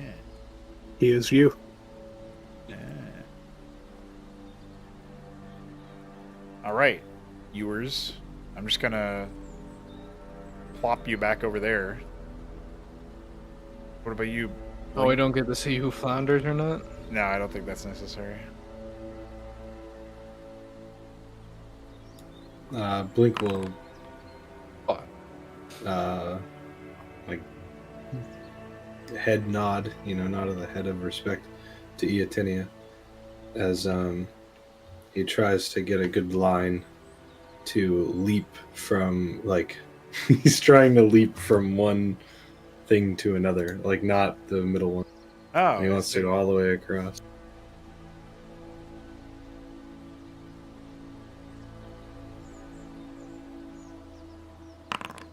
Yeah, it's a 12, by the way. You look like you're going to make it square here, and then the wind spirit throws you over, just like it did with the others. Guys, he's the best. Or she. I don't judge. Dark clears his throat. Forgive me if you think this wrong, but I think I should be the one to speak to the Inquisitor first.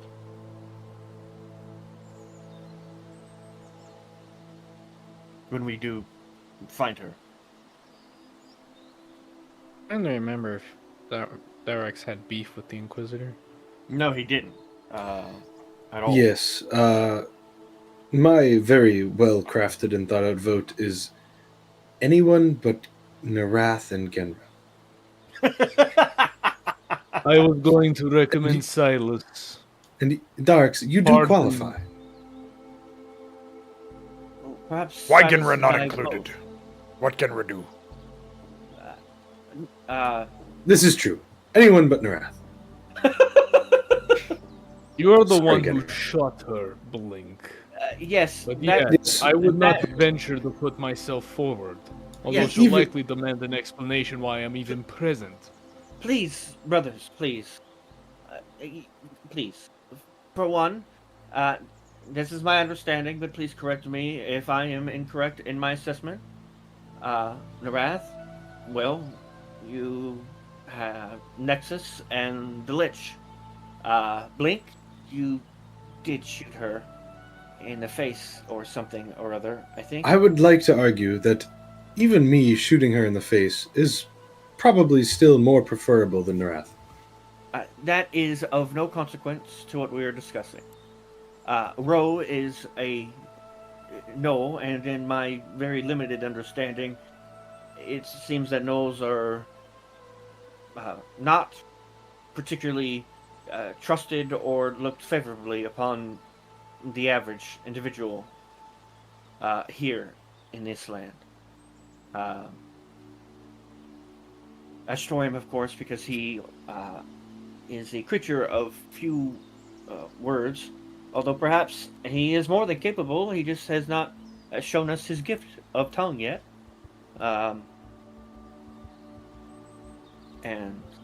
Yes, I pray that my forthrightness and my well, essentially, she knows nothing of me at all, and I have not been unkind to her, save for, of course, that we fought her, unfortunately. I believe that Silas would be a better candidate as he is human and a native.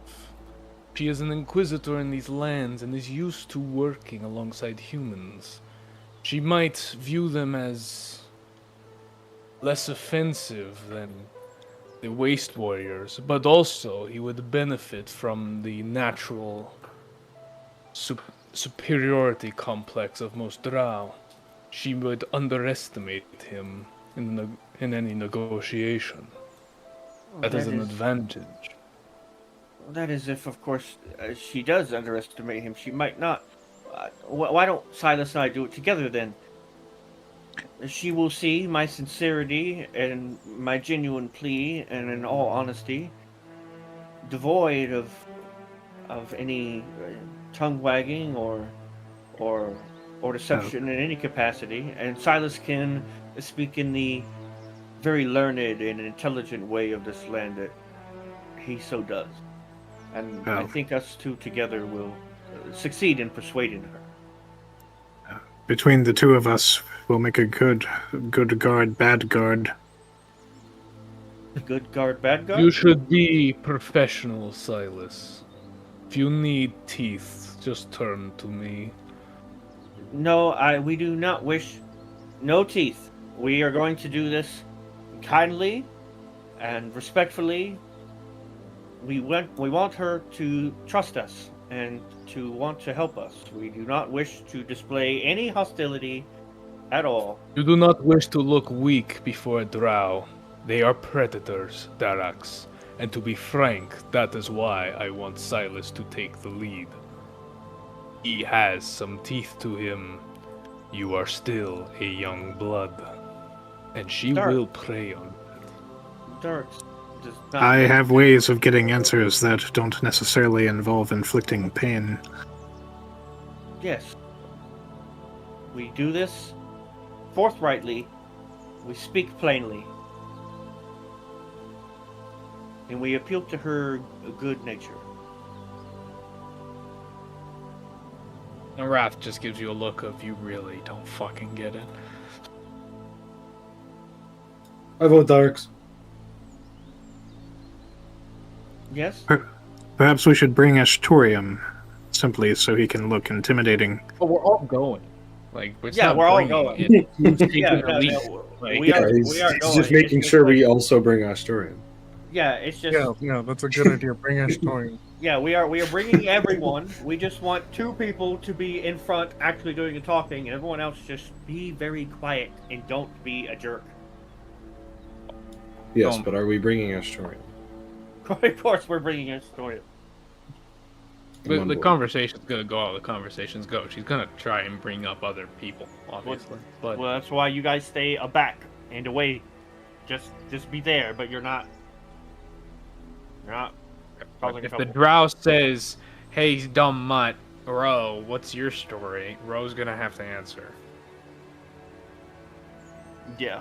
Probably We with want a some good- barking and saying, "Hey, why did you call me that?" Rough. Yeah. I'm gonna. Oh, sorry. This lady was nothing but an absolute bitch when we dealt with her. Yeah. So let's Well, not pretend that we're dealing with. I know, but to be cuddly, fluffy fair, woman to- that's gonna be to like, be "You're so fair- forthright and honest. I love you guys." No, to be You know, fair to the drow, let me finish. Remember, to be fair to the drow, we left a very suspicious scene. Like she thinks we. Yeah, I blew know. up We the place. look dirty as fuck, and you were traveling with a known agent of some really fucked up people. Like, Right. Of yeah, course, she's but upset. she still also is the type to not be very kind to her subordinates, from what we saw. This should show up as Javai. Yeah, that's right. You were Jabai. So we were with Jabai. Forgot we were literally with Ooh. Jabai when we were escorting the egg. Yeah, I have to keep the canon. I gotta show up as Javai. That's Yeah, true. please do You not should show go up as Javai. Please do not screw this up. I'm begging you guys. Silas being the devil on my shoulder, and Please, Max being the angel on the other shoulder. please do not. Darks will never forgive me. He will be heartbroken and devastated. Yeah, there's a part of me that wants Ashtorium to be the only one to speak, but he just steps forward and doesn't say anything, and they just have like a stare down. And then at the end, she's like, Loses. "I understand." I understand. Of course, you have the king's aid. You have the entire kingdom at your disposal. He And communicates. she just hears from behind him, "He's right, you know."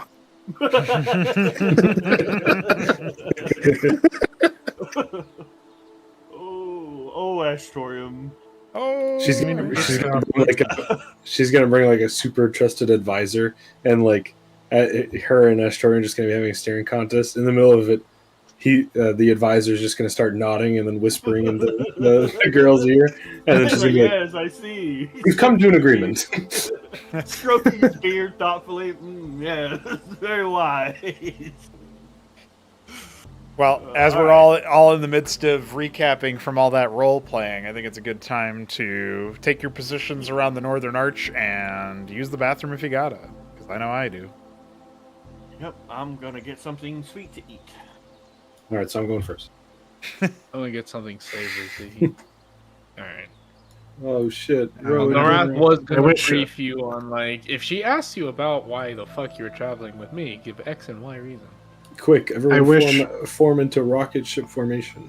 I wish I had disguise self, because I would make myself look like Blink, and then Blink could turn into Javai, and we would really make her think Javai is there. Please Oh don't. my god! Please stop. Like, wouldn't you just be being- able to disguise yourself as Javai? I Oh, don't. true. I I think have a you. better idea. Oh. Yeah, but you're better at it. Ashtorium looks like Javai. No. Norath will ritual cast Mm. comprehend languages. All right. Everyone's sounds like trolling. Stop the trolling this instant. Woo. It's funny hearing Shoulder say that. Yeah, I know. That's pretty impressive. It's my character arc, IRL. Also, someone get Genra. I got it. Getra. Getra. Bing. No, we're no longer rocket ship.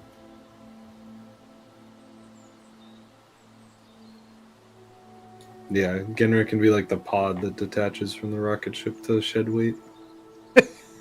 That's rude. Get fucked, Genra. Why not Genra? What did Genra do?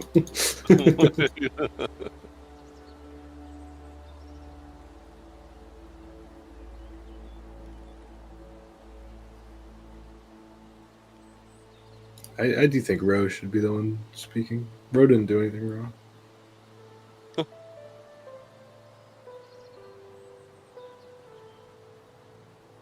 Ro never does anything wrong. Except Yeah, scare he's- random tavern. he's just women. Ro. By laughing awkwardly while being like, I hope we don't die.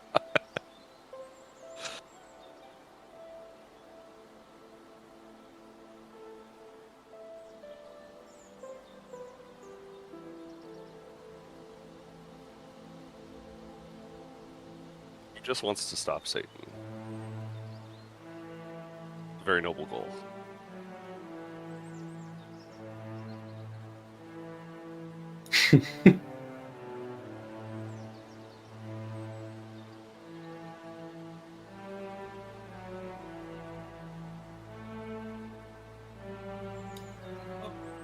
I did like the description of Akronon, where he was like, it's a mountain.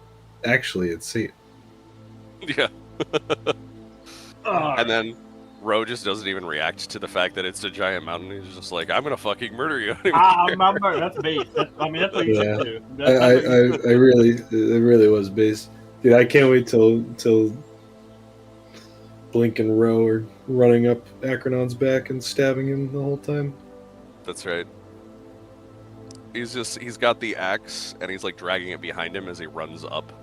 Yeah. I am That's kind of excited for Darts to speak to a drow. That's gonna be a mindfuck for him. He's going to be so sweet. Dude, And I'm really very do all Dragari really like just pain?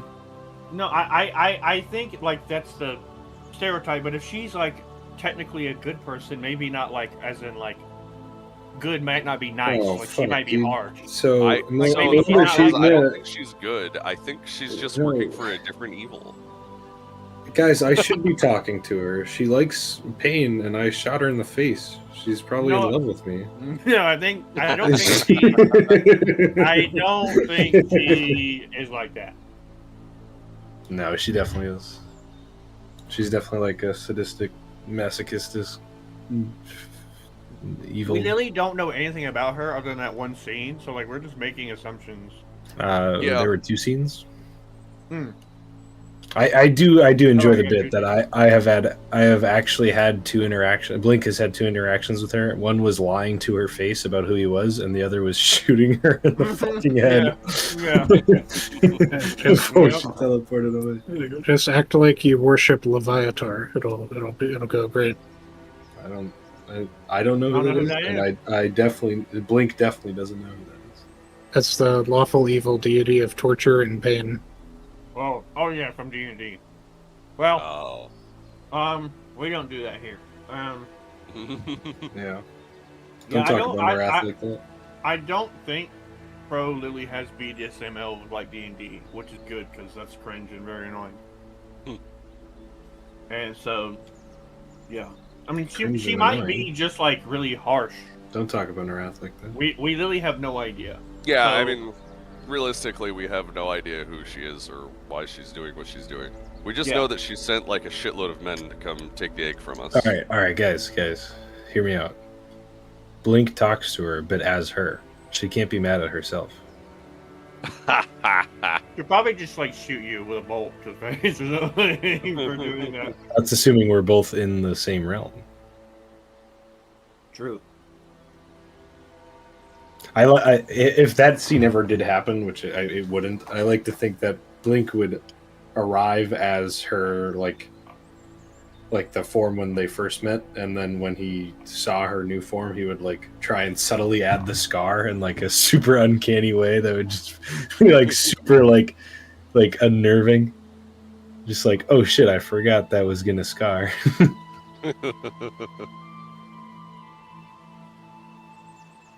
I just kind of hope. My hope for the scene is that like she's so thrown off by Darks is like sincerity and basically lack of judgment. Like she either thinks he's Well, I think she's crazy. gonna be thrown off by just how fucking weird This everything party is. Uh huh. Yeah. Mm-hmm. Mm-hmm. You know what's funny? Like she could totally bond with Dark. Dark could be like, yes, I understand. I completely agree. I'm so confused. I don't know anything about anything. These people are weird. I don't understand them. Everyone just keeps telling me that we're chosen, and we have to do very important stuff. Can we talk to this eyeball creature? Yeah, like and Darks. Remember at one point he told his elders like, I don't want to do this, and they're like, you got to, and he's like, okay. So, I don't want to do this. Yes, you do. Yep. You don't want to know the other outcome. Yeah, exactly. So it's like, well, I got to. Like, Darks doesn't want to be here anymore than anybody else. He's supposed to be on a pilgrimage. Like, I don't want to do this, sir. You have no choice. Yeah, exactly. Darks, did you forget that you're in a giant manor filled with evil? Unfortunately, Darks, you showed up right when Eternity called you, like when you got off the boat, and you happen to be the only white drone around, so you're kind of in trouble. God, that manor was so psycho.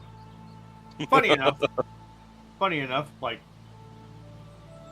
biblically, most of the prophets were also like that. Where they're like, God, look, I'm gonna do my own thing. You do you, boo. I'm out. And God's like, no. Actually, you don't get that choice. Yeah. No, actually, you're gonna do this. And they're like, you know what? I guess I have to do this now. You're kind of well, since you insist. Like, what am I gonna do? Say no? Okay.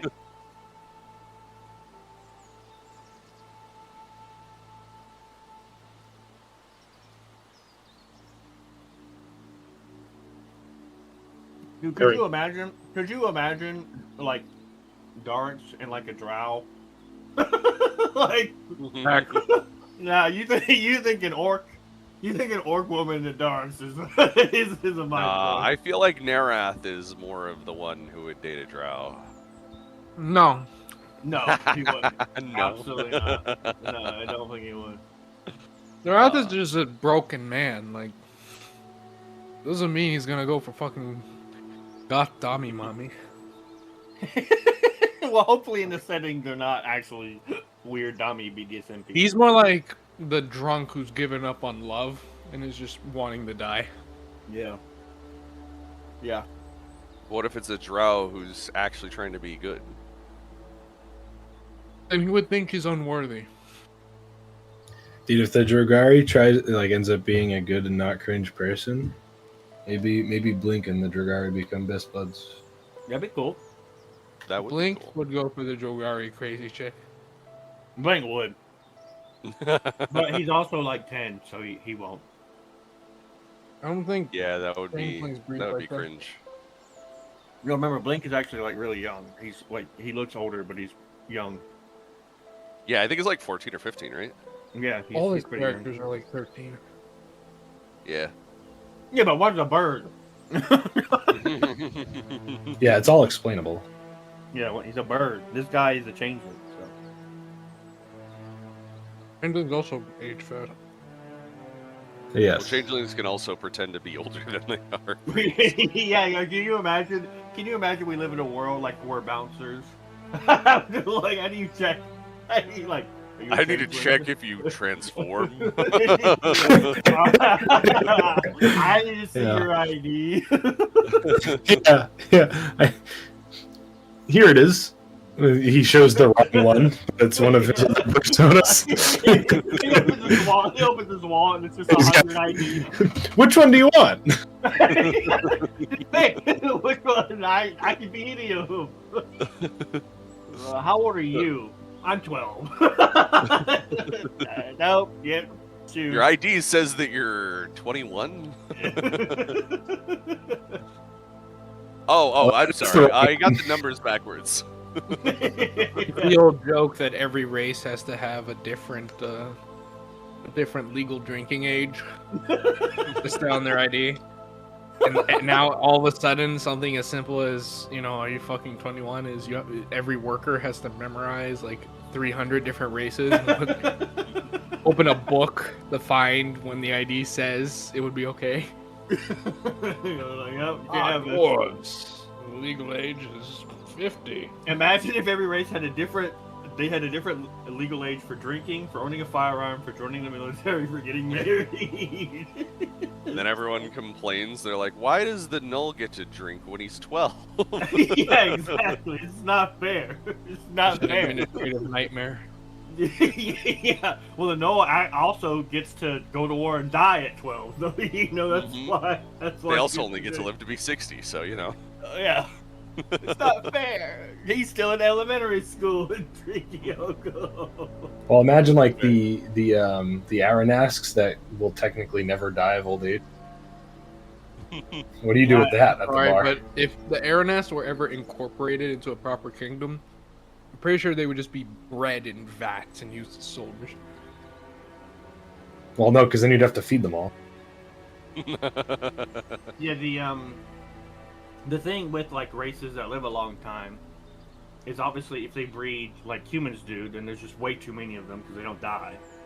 Right. So there has to be a like we don't reproduce very often kind of thing. Or a hard cap on, what actually it would allow them to reach hard numbers. Yeah. Like if or the that. Aeronauts are so ravenous, right? Like I can kind of get, because Kyle sort of, the way Kyle's played is that, like he is just eating entire ogres, and then he's still, And then he's still hungry like 30 minutes later. Yeah. Yeah, Dude, that's like, rough, dude. That's a rough life. Yeah, Well, he's- the whole that problem. actually kind of makes sense that they're incompatible with Yeah. normal civilization. So the whole thing about them is that like there's barely any like large groups of them because of how hard it is to feed all of them. So the largest like settlement of Aronasks you'd find would be like surrounded would be like near like underground geysers that have like certain forms of sustenance, and it would be probably like 10 of them. Like Yeah, they, at most. yeah. What's up? The pro fell in peeing. That's right. What'd you say? I'm right here. I ate all my food. Oh, and I this forgot is to unmute Oh on my here, God. but I did unmute on Your somewhere food. else, so that was pretty good. Food. Oh, okay. We were like, what happened? What happened, bro? You think I only had to pee?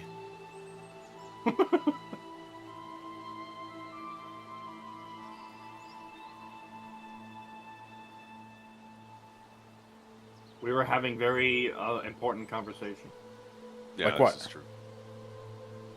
The Like, logistics about- of ages Yeah. of consent and drinking and We're talking multi. about deep theological issues like the matter of constructs having souls. I mean, that too. Oh yeah. Yeah, that too. But were you interrogating an inquisitor? Yeah, that's exactly Well, what I was doing. in this setting, we were also talking about whether or not the Blink and the Dragari would be best friends. if he hadn't Well, shot her in the face. You did shoot her in the face. Yeah. Hey, She's anything's probably gonna take that personal, but women, am I right, guys? Can't even shoot a woman in the face I don't know. anymore. I'm getting I mad. feel like I Yeah, would yeah. also take it pretty personally if someone shot me in the face. Well, I mean, you're a dog, so Yeah, you're a dog, dude. I mean, if a homie shot me in the face, I'd be like, hey, man, stuff happens. It's okay. It's okay. It's okay. Shit happens. Accidents bro. happen. Yeah, it's not fine. I forgive you. Well, I'm glad you're so confident you'd survive. Yeah, that's assuming I even didn't die. No, if I didn't die, I'd be like, all right, my turn. Black. Now I get to shoot you. We're going back. I think Yeah, so. I think it was back. Sound off, threeers. 3. 3. 3. 4. 4 minus 1. You. I have fallen 3 crow. 9. No. 3 Crow crow is didn't. dead. 3 crow Why and do fell I hear asleep. German? Oh, 3 Crow, where is your 3? he fell asleep on the potty. We need him. He needs to speak. Like, Yeah, he's the chief interrogator here. me and Silas are interrogating. He needs to 3. Pro, what is the legal drinking age for elves? Mimolets. 2100. Oh shit! That was the number back. too. He returned with a number. It just wasn't 3. Well, I mean, but it was divided. It was divisible by 3. Yeah, I think so. I don't do that kind of napkin. Yeah, it is definitely because it's 2100 divided by 3 is 700. Yep, exactly. That's 703. That's a lot of 3. Hey, anybody got that many 3s lying around? I'll take them. 700 divided by 3 is 233.33333333333333. Oh, shit, he broke. He broke himself over. I think that Discord said that that's enough. Yep. I think it was intentional, but maybe not. But maybe yes. Who knows? So you guys are approaching Inception. Yes, you guys are approaching the Arbalor archway here that is intended to take you to your destination. And as you approach, the ground that is visible before you is opening up, and the clouds part, and the fog seems to dissipate, revealing what initially is just stone and rock, but as more and more of the clouds part, it becomes obvious that what you're looking at is the edifice on the outside of a castle or similar structure. This is something within the Majesty District. It'll be familiar to some of you who have been around the area. Blink, maybe to some extent Ro, certainly Ashtorium, as it was to Blink. But the specific structure is one that none of you have ever been in. Yet, this does seem right. Somehow Arbalor has a gateway inside one of these facilities of the Crown Guard or the Inquisition. And as the picture becomes clearer, it morphs into a view of a small, dusty enclosure where grass looms limitedly and an old tree that seems to have been hollowed out still clings on to life. You get the sense that it is time to step forward. So, who goes first? Darks goes first. Darks did go first by verbal. What do you say, Silas? Silas follows. All right. Norath follows after Silas. Okay. Ashtorium will be the last to go through All right. because he is the stealthiest. He's in the rear with the gear. All Says right. his gears. Does Blake let Ro go? Or does Blake... If Ro wants to go. Yeah, does Ro want to go first? Ro does want to go. There you go. Ro smashes his axe in the gate and shuts it down. All right, and Genra follows Ro, which leaves us with Blink and Ashtorium. Hell yeah. So as you all find yourselves stepping into the fog, the world seems to lose the luster and color that had been bombarding your senses, but you had grown somewhat attached to the idea of it. The color seems to drain from the space, and there's this sense of absence, a lack of what had been provided to you prior. Arbalor is leaving you, but as you see what all is around you, it's familiar enough. Materials, stone, grass.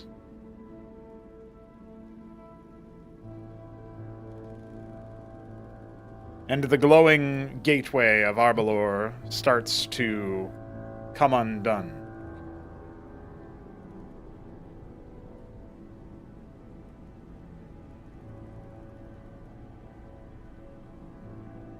Oh.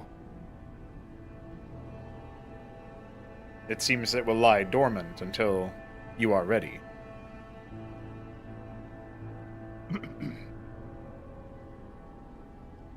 Silas, get Oh. next to him.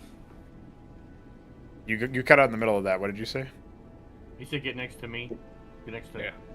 Dark.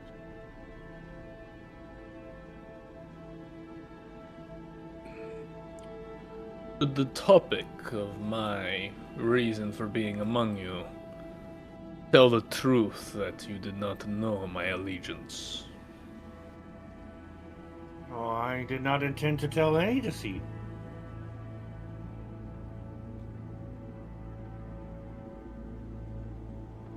Norath looks at Silas for a moment, but remains silent otherwise. Are you ready, Derek's? Darks makes his holy sign and he nods his head.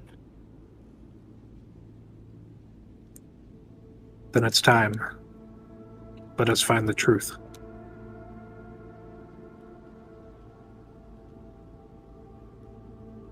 Alright. Does that mean Silas is moving to open the door? No, Darks opens the door. Oh shit! We're coming out of the closet. We reach for it at the same time and awkwardly touch hands. Our hands touch. Oh no. Silas doesn't make eye contact. Darks just like shrugs. He's like, oh, sorry. he doesn't. He's not faced at all. All right, swing it open then, Silas.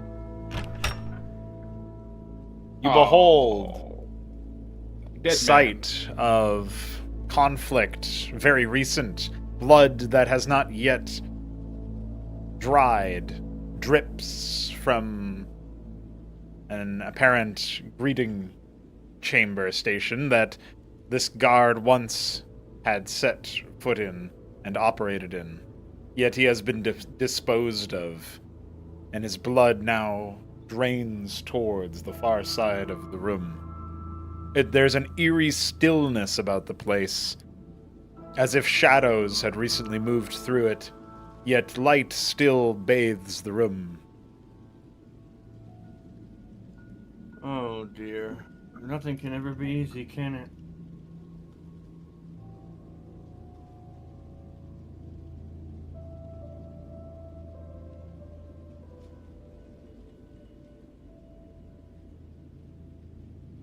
I assume like there's still like food just sitting here, like vegetables and stuff. Yes, it's like foodstuffs have been prepared for any guests who might need them, perhaps, and yet they've been left untouched by whoever did this. Does the blood seem to trail towards any particular exit? No, this man seems to have been killed and left where he lie, but he must have staggered away from his desk towards the back hall. Find anything useful on him? And can I tell what killed him? There are two crossbow bolts stuck directly one below the other near his abdomen. They're lethal shots, but seemingly designed to inflict as much pain and suffocation before death, yet still disabling the target. What does a nat 20 investigation roll get me? Dang, yeah. Blink, what are you looking for? Anything that might explain what happened here, who these people are, like insignias or anything like that, and where we might need to go to prevent this from possibly happening again. How soon is the blood? Like, Right. how soon was the blood just spilled? Stuff like. The blood is max 10 minutes spilled ago. The guard was picked apart without a struggle. He seems like he was shocked and attempting to move covertly away from the source of the threat, only to succumb to his wounds shortly after them being inflicted upon him. There's slight rustlings and a trail of very faint muck upon the ground, heading westward. Whereas the northern door seems untouched in recent times. And the man himself does appear to be loyal to the Inquisition. Confirming your earlier suspicion that this structure is operated by them. This blood is no more than 10 minutes old. Obviously an Inquisitor guard. We must get through the west door, figure out what happened here and how to prevent it from happening again. I agree. Let us not waste any time. Bolts are Dragarian nature. I was writing out a response, but the bolts themselves are rather sleek and made of sturdy wood that isn't typical for human Fletchers. That doesn't mean that a human didn't make them, but it makes it a little bit less likely. I suspect this is more Drogari work, but not much evidence other than the strange craftsmanship of the bolts. Be on your guard, gentlemen.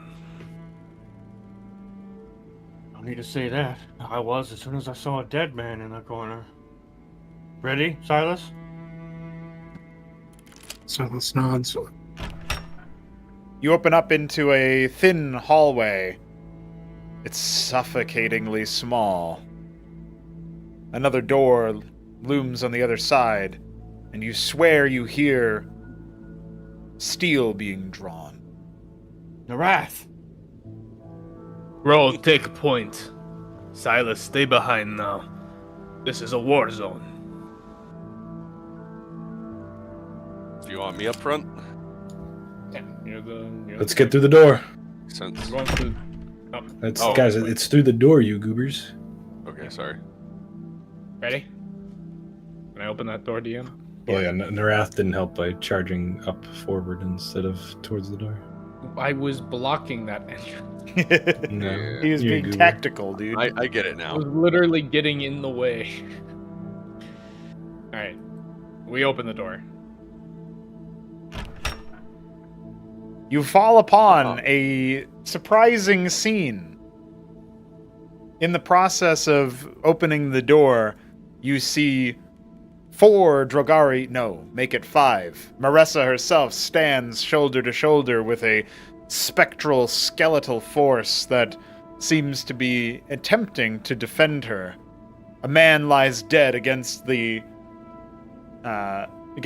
desk over yonder in a similar grisly demise with several bolts in his chest.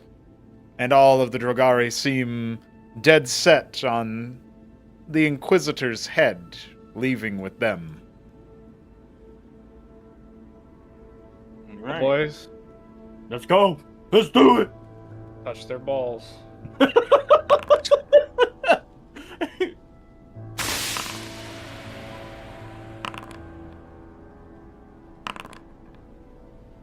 Did I roll? Where's my roll? I don't see it. There we go. Oh, there it is. 20. Blink just gets to murk somebody right now.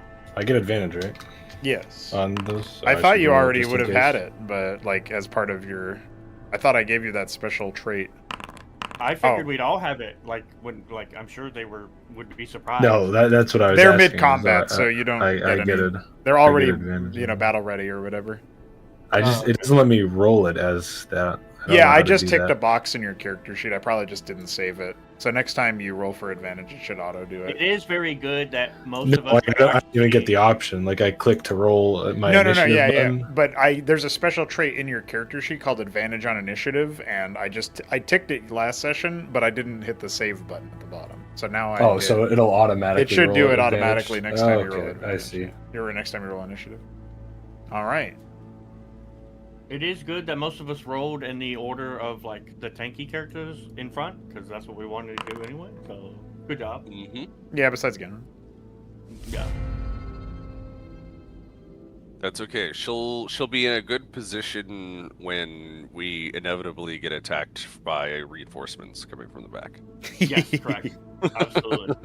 The Drogari on the far Also- side of the room surges forward in an attempt to attack Marissa. But she expends a reaction to relocate her skeletal force in between her and her foe. With a snarl, the Drogari makes an attempted attack. Failing to break all of the defenses, that will be just half damage. Oh, that's right. I forgot. We don't. It's different now. He produces a dagger from his spare hand for full 5 slashing onto the skeletal force. Marissa takes one moment to regard the newcomers, and it seems as a puff of fire appears in her hand for a moment. She considers a hostile action, but then turns to face the others before her.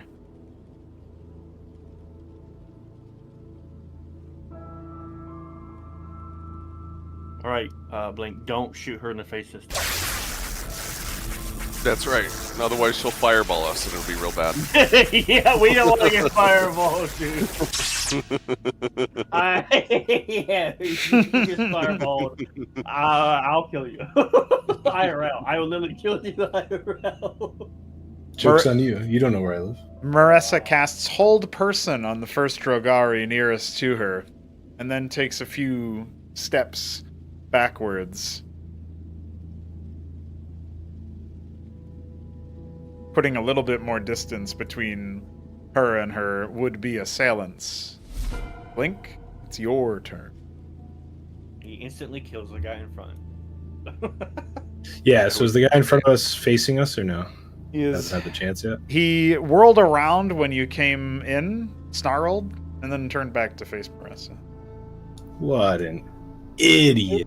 Yeah. Well, he's dead. Some would say that. See you later, alligator. Hey, Blink. Yeah?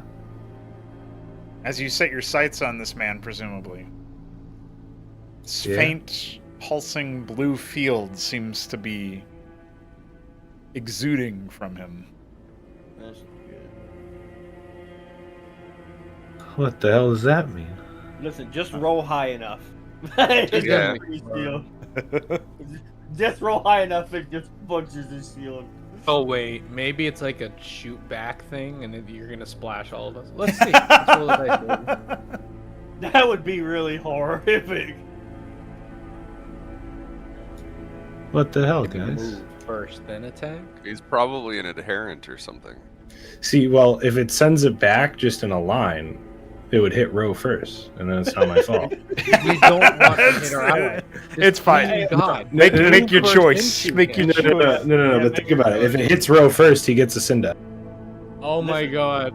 Oh, This Just- is whatever. true. But just also, do it if all you day. deal like 50 damage, Ro just dies. Well, if it deals 50 damage because I shot my enemy, then Look, we it would would be open the really- game anyway, buddy. It would be All right, really that hits. cool. Let's. That does indeed hit, yes.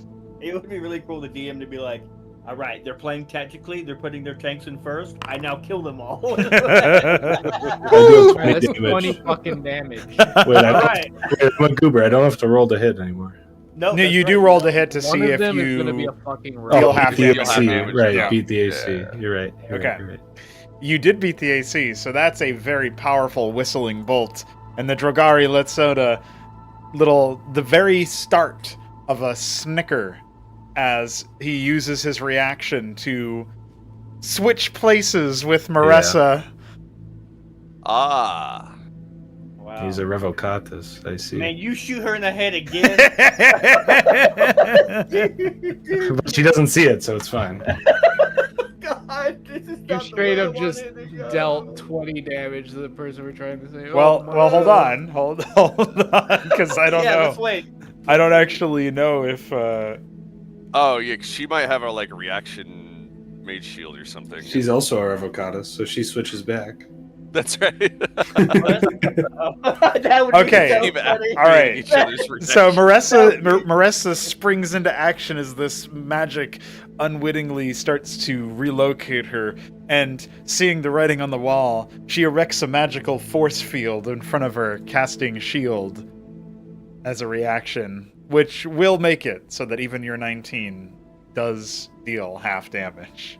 Oops, but not No. to, that's the I only dealt 10 No, damage wait, to our ally. wait, DM, sorry.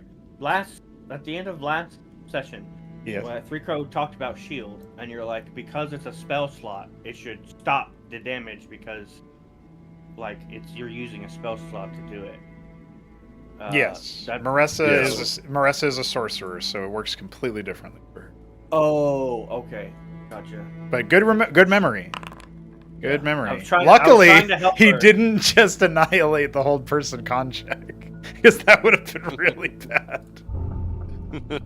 See, I told you Rose fine. Hey, it's still my turn. Should it? Oh yeah, it is. Oh, why was that really loud? All right. Anyway, that was really strange. I don't know why it was so loud. Your volume might be up. Well, it wasn't loud the first time, so it was just really loud that one time. It is a little bit extra movement to fit through that crowded room, just so you know. So you have used 15 moves instead of 10. All right. Stepping forward to survey the scene and realizing he does not like the scene, he will step into this corner and, really mad that this guy didn't take the damage he promised him to take, he will throw his dominating dagger at him, Oh shit. using his agent's alacrity charge to make sure he gets advantage regardless of the way he is facing.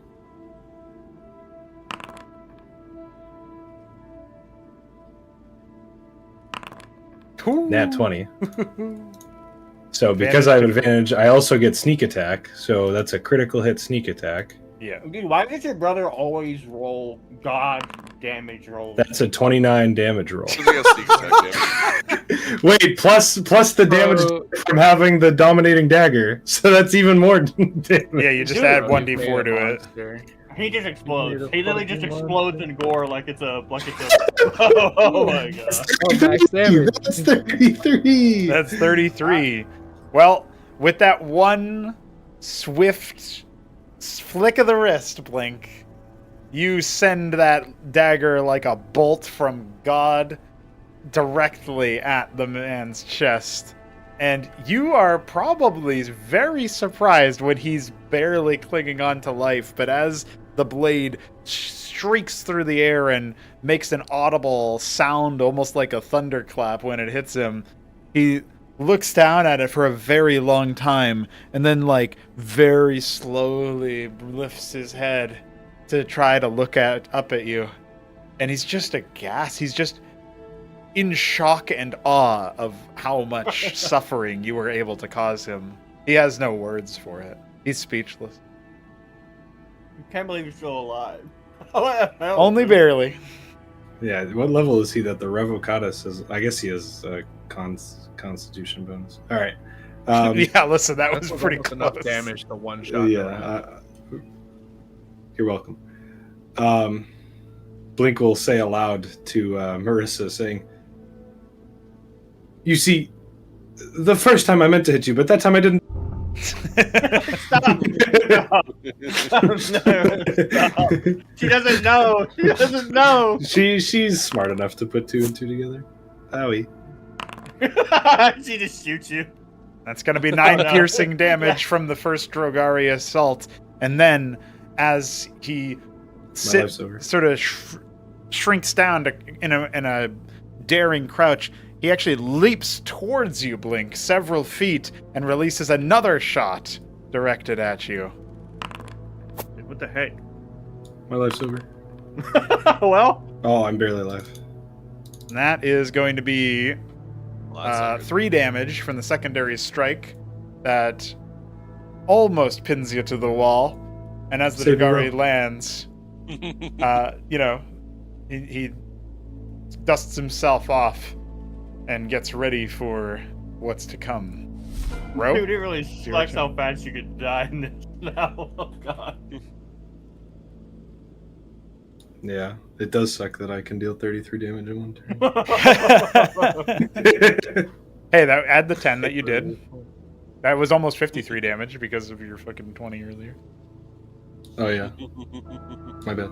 You're right. No one else can come remotely close. Like the rat tickles balls. Yeah, but look, he's Dark- only got 6 out of 18 life left. Yeah, that is Wrath pretty bad. is a endurance like utility character. It's like Right, it's going to be half damage from your upcoming Great Axe as you get a glancing blow against this guy. If only you had the movement to get behind her. Or him. Oh, you did have the movement to get behind him. Oh, I did. You goose. Whatever. I think it's fine because if you're like awkwardly moving around someone who doesn't yeah. have anything else to look at, it's probably pretty questionable. All right, so 7 slashing to the Dragari as it gets sort of staggered backwards from your blow. That was just a glancing blow too, which might frustrate Ro or make him feel very proud. I'm not sure which. Bite that idiot. Yeah, we're gonna follow up with a bite. Of course, yeah. Hopefully that hits. I want to heal Blink. That's my action. Like I won't do anything. I don't want to really. What a bummer. It's okay. I'll credit my damage to you. Thank you. I appreciate that. That's 3. That is indeed 3 more piercing damage. This character's just a little bit too slippery. Getting real hard to keep up with their movements, but you managed to draw a little bit of blood. And you know what? Ro, it is sickly sweet. That's 2 sim Ro's dice for going you, by to- the way. Nice. Ro's going to frustratingly say, "Would you stand still so I could bite you in half?" And that's gonna be the end of his turn.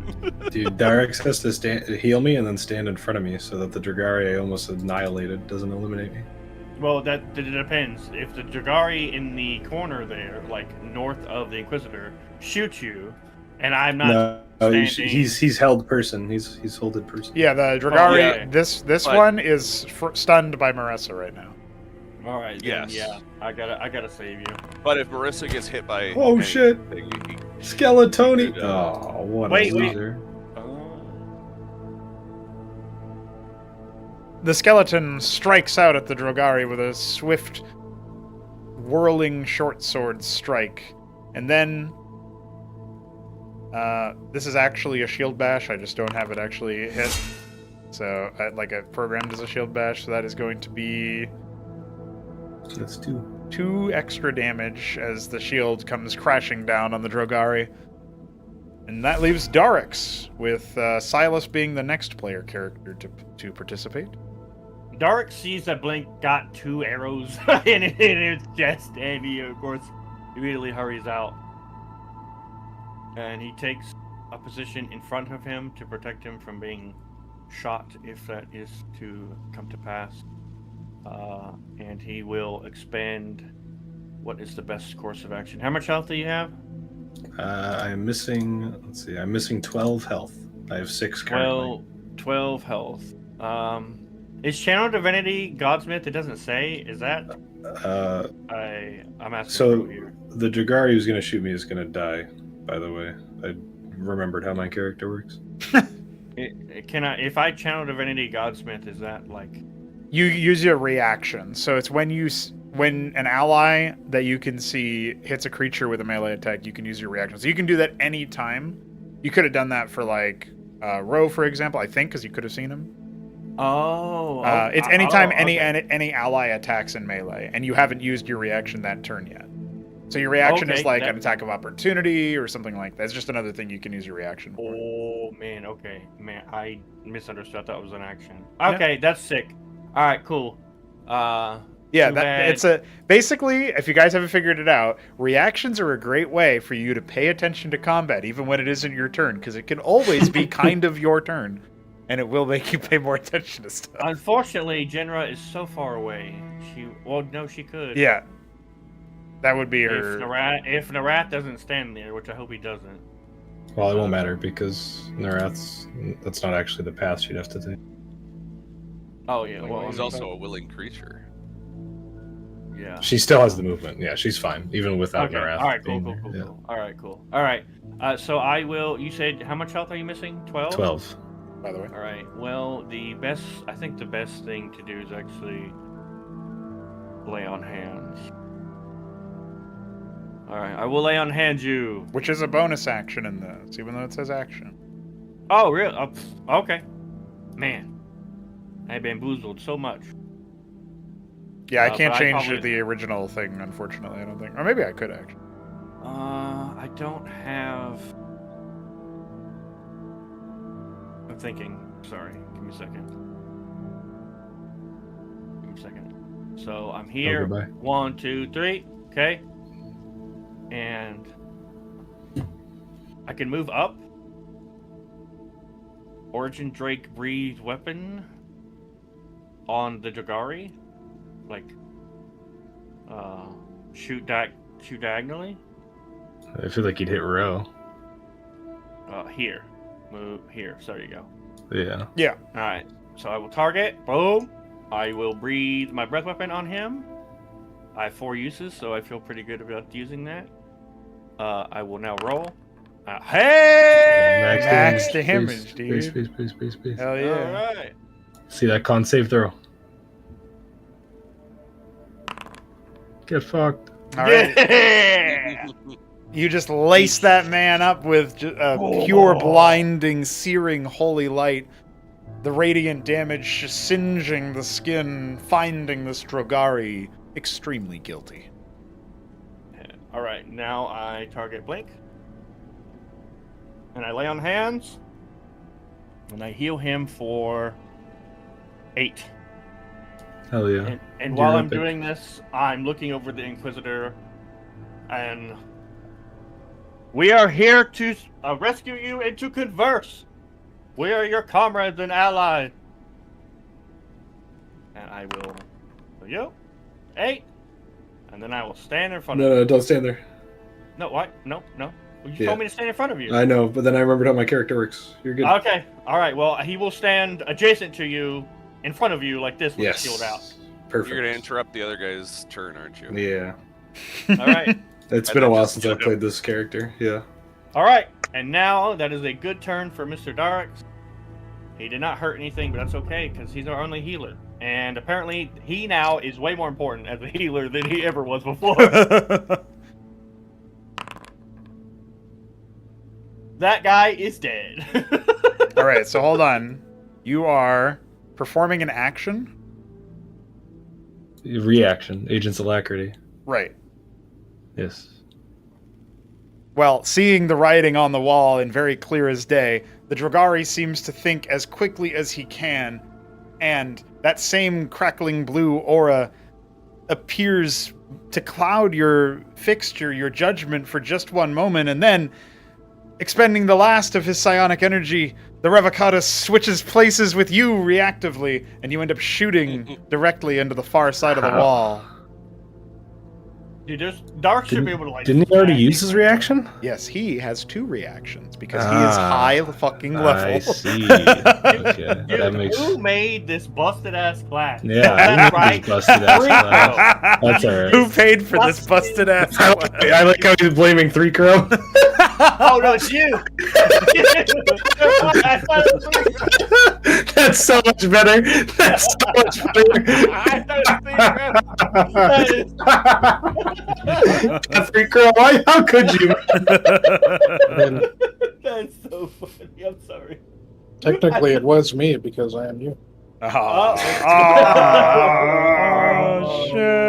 All right, Destroyed. end this man's turn so the 3 Crow can kill him. All right, That's how it well, works. as not very successfully attempting to backstab you, Darix, you suddenly feel, like from your perspective, you feel a blade suddenly strike at your ineptly at your backside for 3 slashing damage, and then a similar attempt with a dagger, but to no avail for only 2 piercing damage. And the Drogari, as you turn over expecting to see Blink, it's the Drogari there with his blades drawn, and he's just somewhat panicked that his attack did basically nothing. Dark like slaps him and he dies. Yeah, Dark's reaction Just slaps. backhand him. I mean, he had the shield, so if he slaps you with the shield, it's gonna hurt. Yeah, where's the reaction shield bash? Dude, he should have a That reaction would be shield, pretty man. cool. Like, yeah, it would be sick. It would, yeah. Yeah, The problem if is you he'd are have to use that instead of his smite godsmith thing. So. Yeah. Well, I mean, but I mean, I could have both. I could pick one, you know.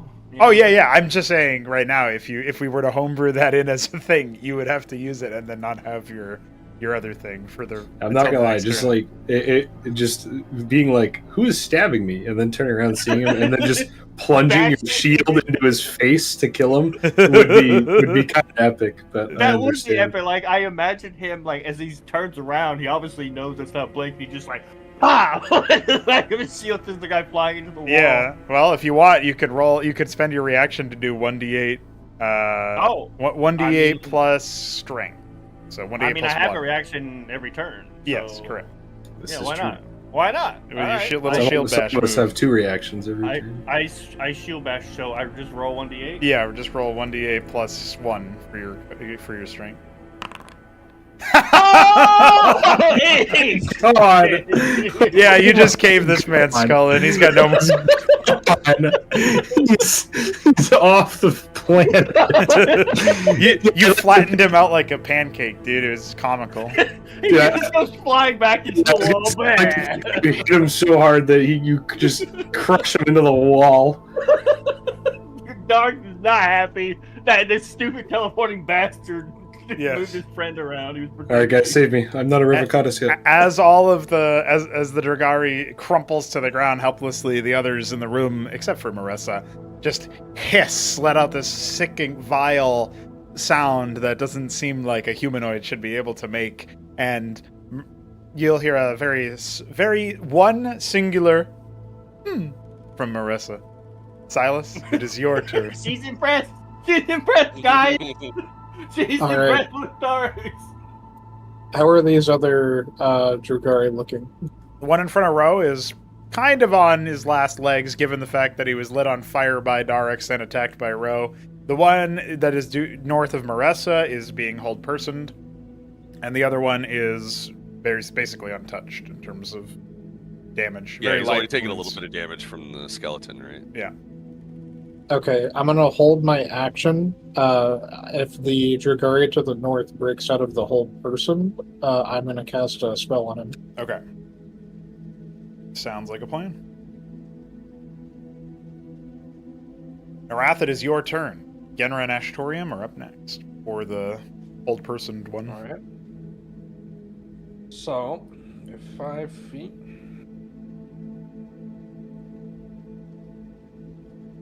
I can go up here and get flanking. I think that's 5. Yeah, get up here. So, pounding on all fours like an animal. Narath lands behind the drow with a bow. Somewhere along the way, a terrible transformation happens, and his face extends, and his hands sharpen into massive claws dripping with acid, and he lunges with a vicious snarl. Where the fuck are my cantrips, bro? That's so funny. I assume we. Oh, on a new round. That's a good. That's what he says with a snarl. Where the fuck am I can't? He's like, where are my cantrips? Wait, how does this work? He takes half damage because I don't make his AC. Well, you have advantage because you're behind him. But you do have Okay. an advantage. Okay. Where are my cantrips? Peace. Now it's damage time. 7. All right. That's 8. Hey. It's not You don't get a- 36 or whatever. You don't get a But plus to that? It's a cantrip. That is enough for you to sufficiently liquefy the Dragari. How do you want to kill it? Oh, Ro just sees Narath. Sees like a silver blur beside him, before Narath just appears on top of the elf, sinking his teeth in like a horrible undead hound that rips out his throat, the elf crumpling to the gnoll's feet as the old dragon drops the piece of dark flesh to the ground. Then, as quickly as the transformation came, it withdraws. The terrible maw with its two long fangs and overextended tongue recedes into the normal muzzle of the dragon man, and his claws retract into the mere mortal hands, withered as they are. And with his bonus action, Narath, range on my Inspire. You're actually Inspire allied. As long as it can hear you. Okay. So he just says to Blink, they made the mistake taking you, Blink. Their backs are open. Make use of it. He ends his turn having inspired the assassin. He's inspired to do assassin things.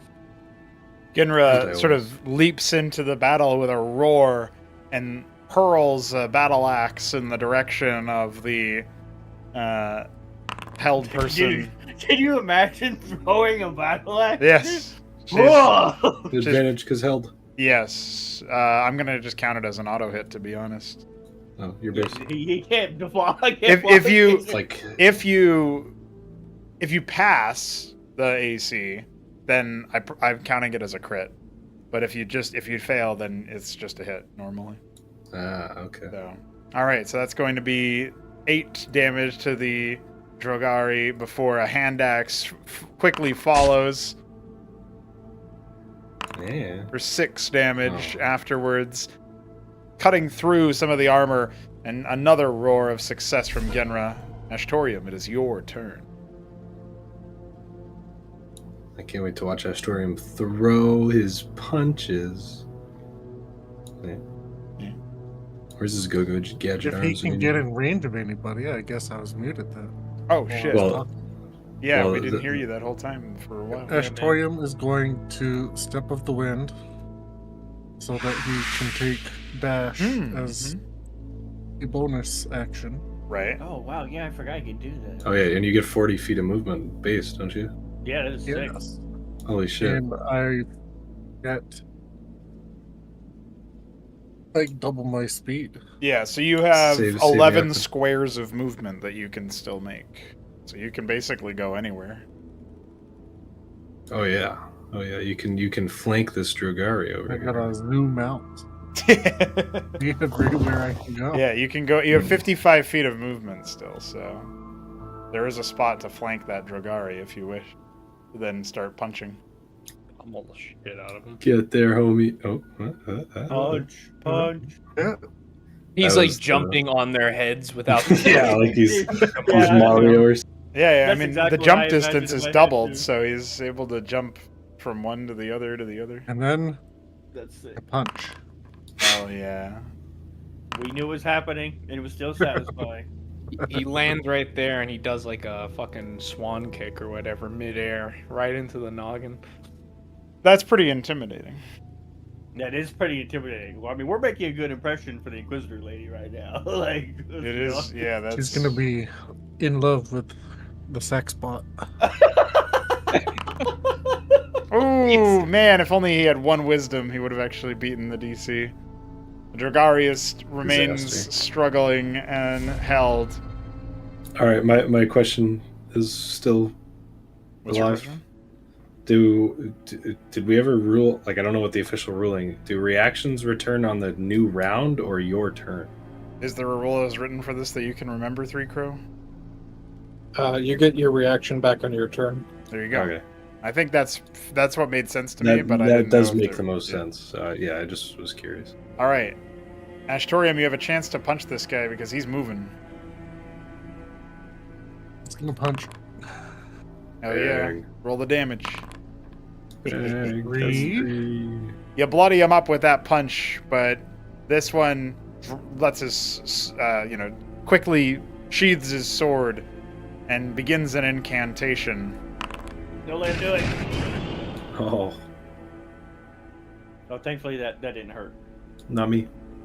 That's not me. Not me. They're just trying to kill the target before this mission fails because they're clearly outnumbered. Don't worry, Yeah. Darks is here. Ooh. Wait, I was supposed to roll that off of her, but it doesn't matter. That's pretty bad no matter what. That's a nat 1, so even though she would have gotten a bonus. That is a fail on the hold person, which is really what was being looked for here. Disaster. Well, it's alright. If only I had my dominating dagger. Darks Okay. can, like, Bro Dark has is Sid like- Nice. He'll just walk over and instantly kill him. yeah, that's what we hope. Oh! Oh! Get These reaction. skeletons have some dice. Dude, they do, dude. These skeletons do Yeah. not play around. They drink milk. They're calcium.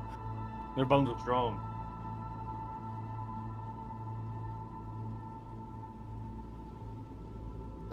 Awkward silence. Darks will like yell at the Inquisitor that he can heal her. Good idea, I'm okay. Indeed. He's thinking. He's trying to beat us. The Drogari runs towards the now newly freed ally of his and leaps towards him as if attempting to embrace him in a strange gesture, and then casts Dimension Door to port them elsewhere. When the Damn when it. the hold person ended, I had a held action. Yes, tell me. Yeah. I am going to cast magic missile on him. Okay. On the hold person, or Yeah, it Yeah. has to be because that's what he was holding his action. oh, for, as far okay, as I know. okay. Hold action, hold person. That's actually sick. Are you using... Well, I guess I'll find out as you do.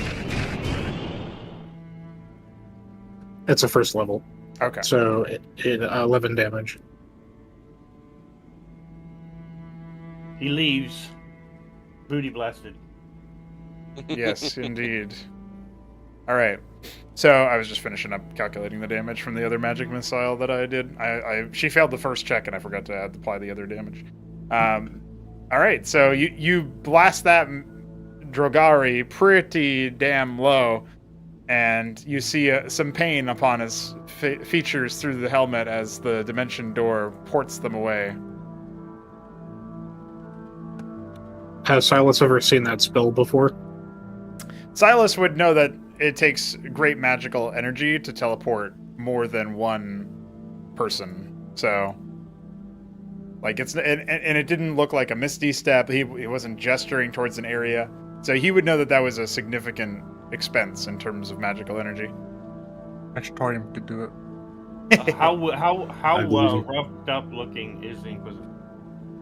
Well, first of all, if anyone's approaching her, she's taking a step back, and she is looking very, very battered, very bruised, and with a flick of her fingers, she summons the skeleton to her side again, and looks upon you, Darix, since you are the closest one.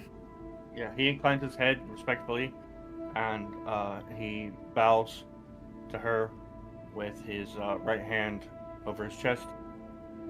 We do not come here to harm you, only to talk. And if you would, please, I can mend your wounds. She takes a look at you and then looks at the rest of you.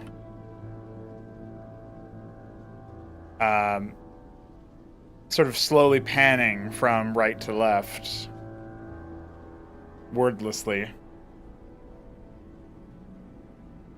And then she takes another step backwards, away to put a little bit more distance between herself and Darix. Opportunity attack. Please don't. It's for you. It's up to Action you, man. grapple. Oh, no, he does not. He, as a matter of fact, he even puts his weapon away. Like he's put his weapon away. He puts his shield back over his back. You are clearly in no position to continue the fight. Get rid of the skeleton and we'll talk. Yeah, I didn't know you were a good guy when I shot you. Dark size. Rolly thinks, good guy.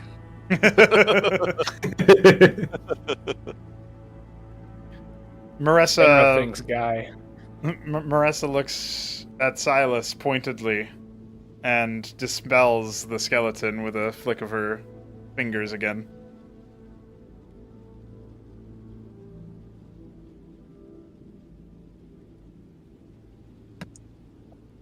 Do you know why we're here?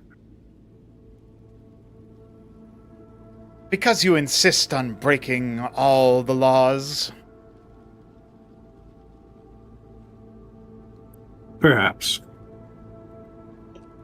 We are curious what your vested interest is in the item that we carried before. She turns up her face at you a little bit, like raising her whole head to look down her nose at you, and says, "A dragon egg." Dark nods. Indeed. Artifacts like that spell trouble. She's Well, sort of looking at the whole room occasionally, like her eyes are moving rather quickly between everybody, as if she's trying to gauge everyone's reaction to her words. Well, you're not wrong there, Lady Inquisitor, Dark says. It certainly is a lot of trouble. It would be foolhardy of an inquisitor to allow such grand magics to enter into her territory without some form of oversight. And yet, everywhere I look, there's already carnage in its wake. That happens when you steal a dragon egg from Akranan cultists. Why is he with us? We did not know his allegiance. In fact, if I am quite frank with you, Lady Inquisitor, discovering everyone's allegiance was quite an affair in some respects. But by the will of Astramus, we all met up and ended up at the manor together. And we endured a great many terrors and horrors together. And it was there we discovered the dragon egg. And that the absolute blasphemous cretins there had attempted to use eternity, that is the unborn dragon god's name, for horrible, vile magics. Eternity, for whatever reason of their own, beyond my understanding, bid me, at the time, not to let the egg fall into your hand. So, we did as eternity bid us. When a god asked you to do things, you comply. Of course. Your god knew I would terminate it before it birthed. He looks horrified at that. My lady, you Arath jest. snarled. Why would you do such a thing?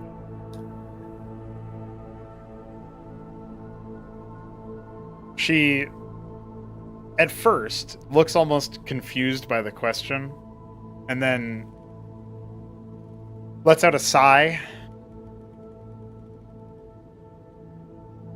Pretend for a moment that this dragon egg of yours had nothing to do with your religion or spirituality, and instead was simply a box. A box that wherever it went, wars were waged over it, conflicts spilled into the streets, endangering the public, endangering the crown. And then you had an opportunity, not to stop the fighting over the object, but to stop the object itself from encouraging more carnage. I care not for what is within that exoskeleton. I care that the carnage ceases to be. And I know of approximately 0 individuals who could reliably safeguard such a thing.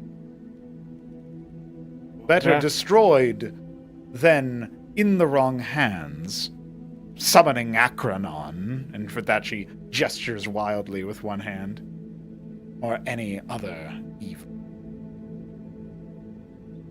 How I see. pragmatic. I see. Well, my lady, that is what we have come to speak to you about. Firstly, it is good of you to care so deeply about order and the well-being of your king and your realm. But it is hubris, if you will pardon me for being so forward, to think that you might undo what Astramus has woven. Speaking of that very matter, the egg can be safeguarded. And that is why we are here, now.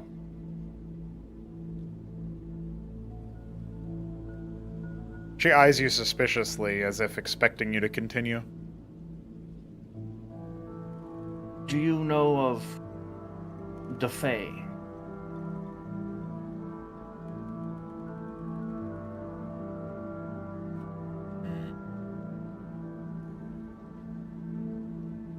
I can smell their stink on you.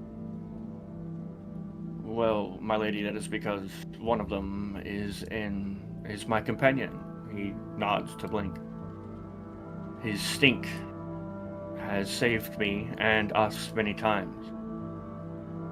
She touches the scar on her lip. Yes. Darts bows. Please do forgive us for that. I'd apologize, but I'm still not sure if you're a good guy yet. So I will save my apology for the good guy reveal. It was a good shot.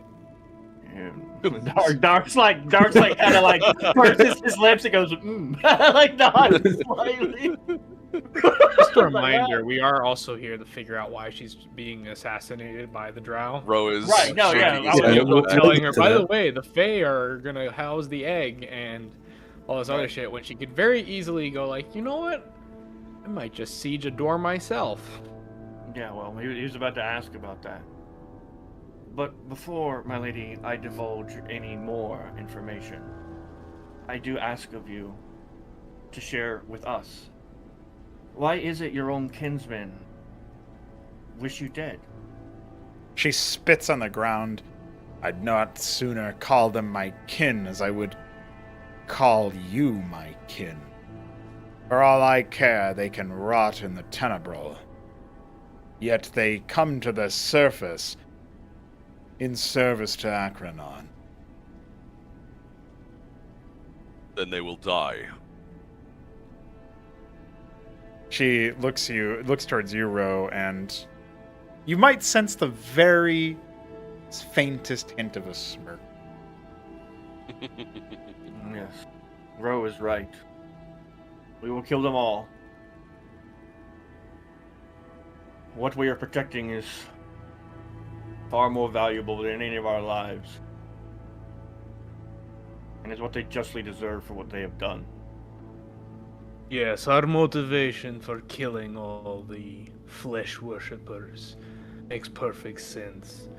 You haven't shared why you hold this hatred in your heart for The Dark Ones. What schism has had them send assassins at your door?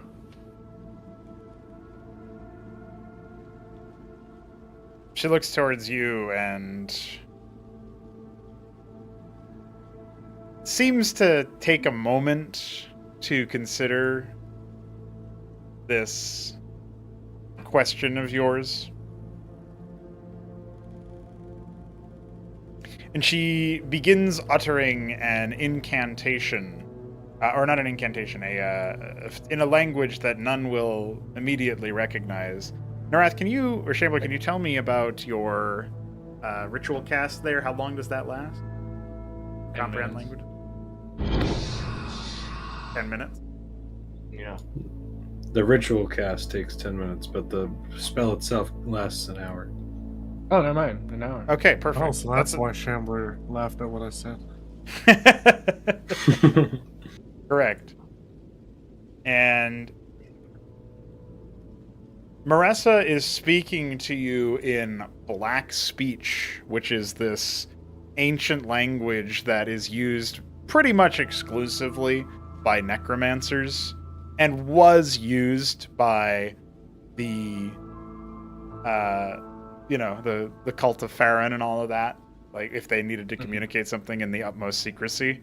And she looks, she's saying to you, her eyes sort of flickering a green as she speaks, which is not her natural eye color of red, by the way.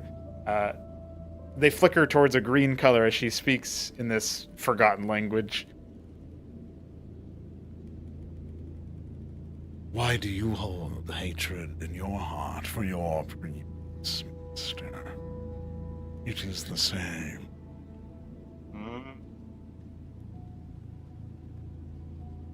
Norath. That's that snarl. Come back on his face. Can I respond in kind, or do I have to do it in something else? I don't speak blackly. Can we backdate that it makes sense that Norath would be able to respond? I think so, because you probably... Well, I have a feeling that I haven't fully decided this, so to, like, behind the curtains look at it.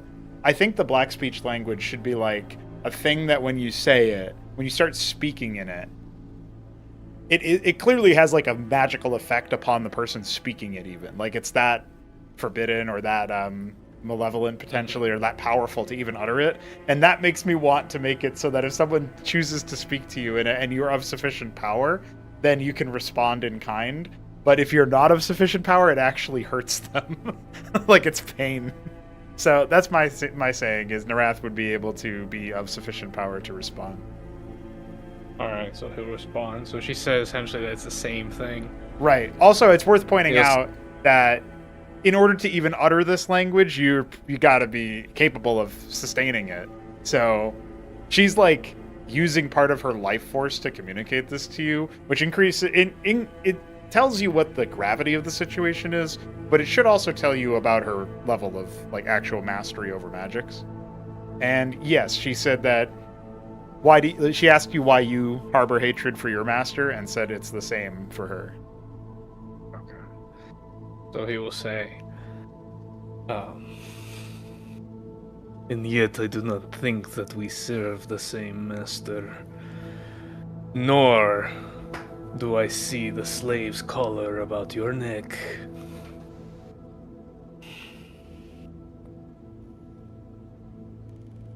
I need to know. And the Wrath holds up his arms, and when he does that, it's Black Speech, so it's like it's like really fucked up how he motions to the party, like it makes their skin crawl. Like, what the fuck is he saying about us? And he says, we need to know that you will not twist a knife in our backs when we make our offer. Should you accept?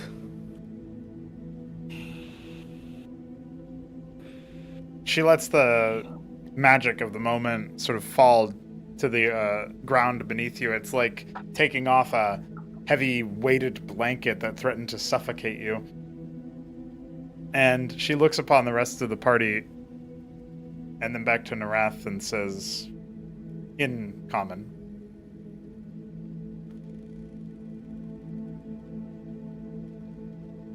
I find myself standing with fewer and fewer allies to oppose this march of Akranon by the day. And you ask me why they come to harvest my head. If you stand against a god of blood, there is a cost to be paid in kind.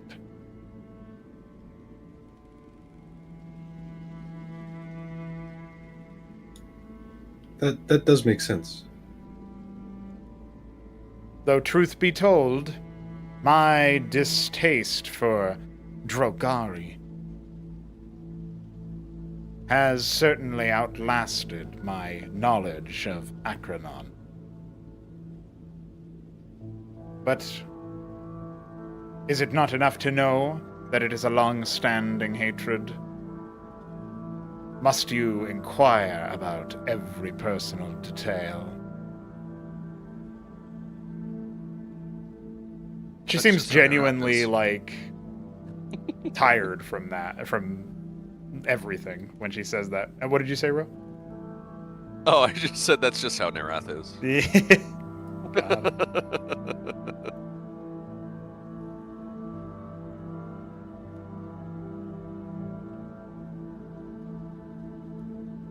I'm tempted to bluff here and be like, yeah, but you're about to talk to a dragon egg that's gonna smite you if there's a lie in your heart. In fact, yeah, I'm gonna go with it. I was gonna say, well, then you are in luck that we come bearing the olive branch and not the battle axe.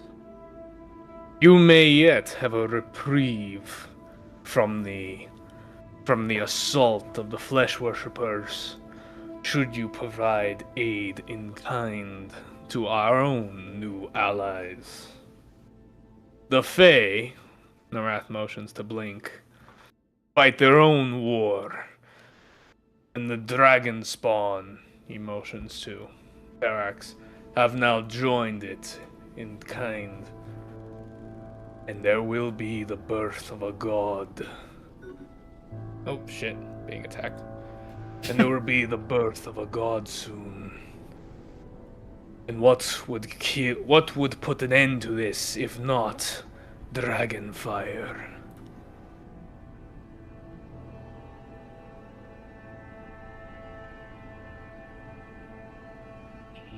She looks upon you with some regard for what you're saying.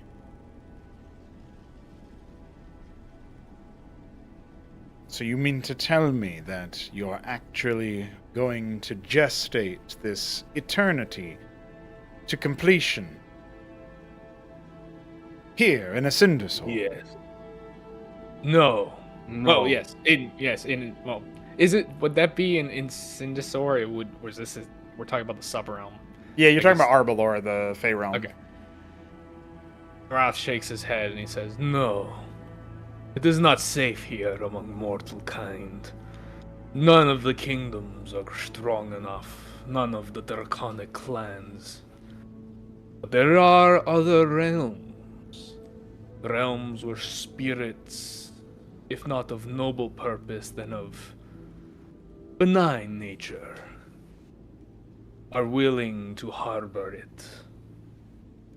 A defensible place that can hold with the right support till it is born. And once it is done, well, it shall be grateful to those who shepherded it into being.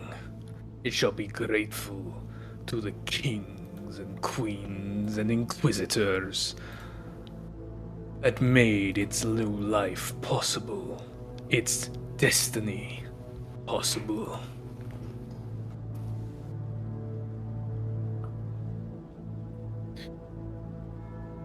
So, Maressa's going to let out a grunt of, like, a sort of realization or perhaps contemplation definitely, she's like, this is giving her a lot to think about. And she... Darts will, before she speaks, Go my ahead. lady, it seems that your greatest priority is loyalty and service to your king and to the protection of this realm. What could protect this realm more than a dragon god? A dragon god of good and righteousness and justice, who will do right by you at all times. What has been set in motion cannot be undone. You cannot eliminate eternity any longer. You can only help it, or you can be in service to Akranon, and you are no servant of Akranon.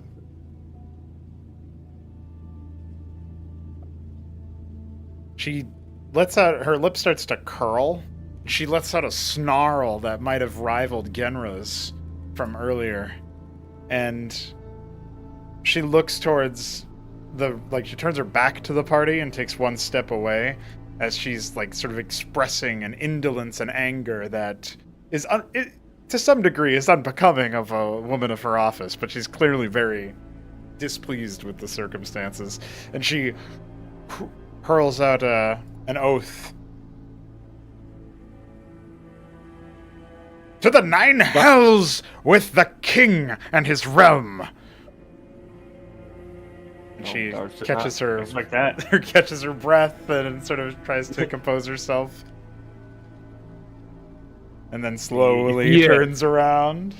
Uh-oh. To the 9 hells. Norris blinks, completely thrown off by that. Stepping forward, Narat says, yes, She is to not the pleased. 9 hells with mortal man.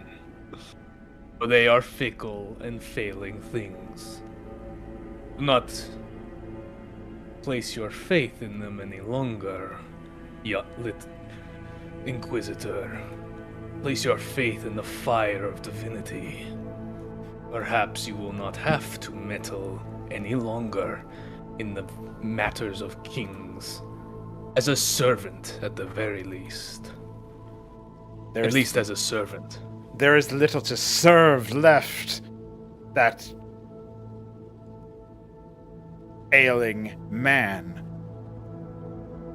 has either deliberately or through his own geriatric incompetence allowed corruption in his own ranks. Corruption the likes of which you have all become intimately familiar. The other inquisitors, those who served under my command, the ones who did not give their lives in their futile attempt to stop you from communing via eternity. For all I know now, it would seem they, too, are aligned against. And she utters this word with very much contempt. Us. Us? I'm sorry for shooting you in the lip. She doesn't even respond to Blink and says, the Crown Guard have allowed these Drogari assassins to enter their backline, finding where their still animated inquisitorial men and women are planning their next move, and defenestrate them. This is a sin committed against us by those we are meant to safeguard and serve.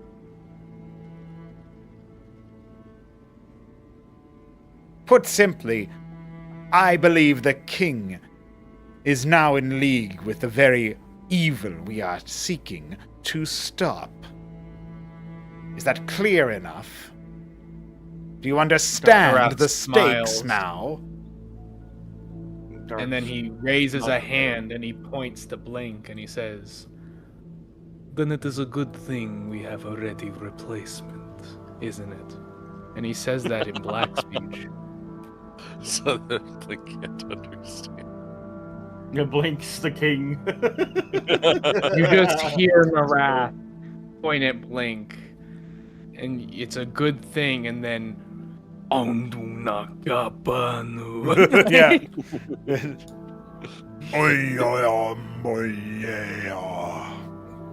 What is that Did- going to do? Did I just get cursed? What happened? Yeah, you just got gypsy cursed. I The light thought we were good slightly guys. thaumaturgy.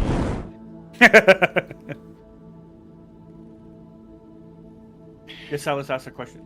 Yes, I see that. Silas has been intently listening and studying her behavior, expressions, and body language. There's a defeat about her, something where it's not quite that she's given up per se, but she's definitely got to a point where she is overwhelmed by the situation. If she's able to hide things at this point, it would require damn good deception, Silas. So the degree to which she's, being secretive about her own personal history, that one was obvious. But as it pertains to the matters at hand, it would appear that she is being forthcoming.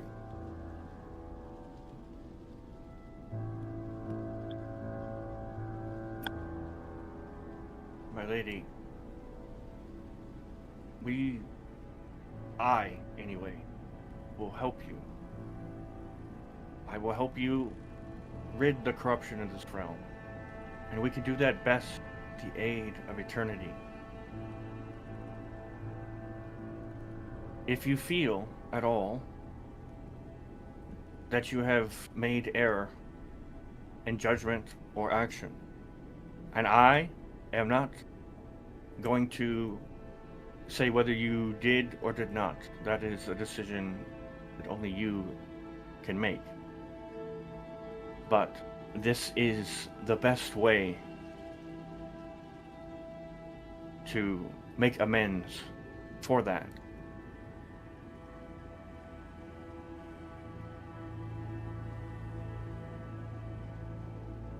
She lets out a sigh, but there's still time for Silas to say something if he intended to. Yeah. Mm-hmm. The information you have provided us is indeed concerning. However, while my companions may be satisfied, I require something more to be sure. If what you're saying is true, then would you rise against the king? What are your true feelings? And then I will, with the last word, confess as I cast command. Oh, she's not gonna like. Oh man, she's gonna hate your guts. Dark sees he sees he's cast his spell and he's freaking out. What are you doing? Well, she's got to beat a DC. Silas, what are you doing? Marissa stares directly at Silas, and perhaps to the surprise of any onlookers, Silas will know for sure that she does not bother attempting to resist this magic. She obsequiently drops to her knees in a sort of vulnerable position with her back straight as she looks to you and says,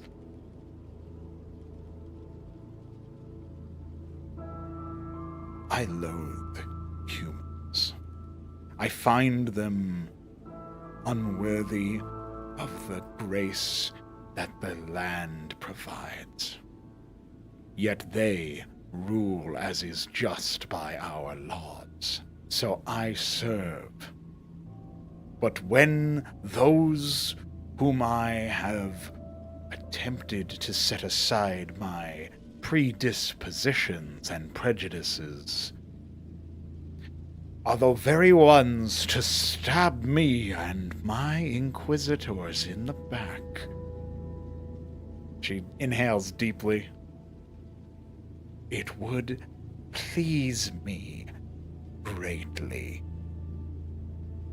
to rise against them in retribution.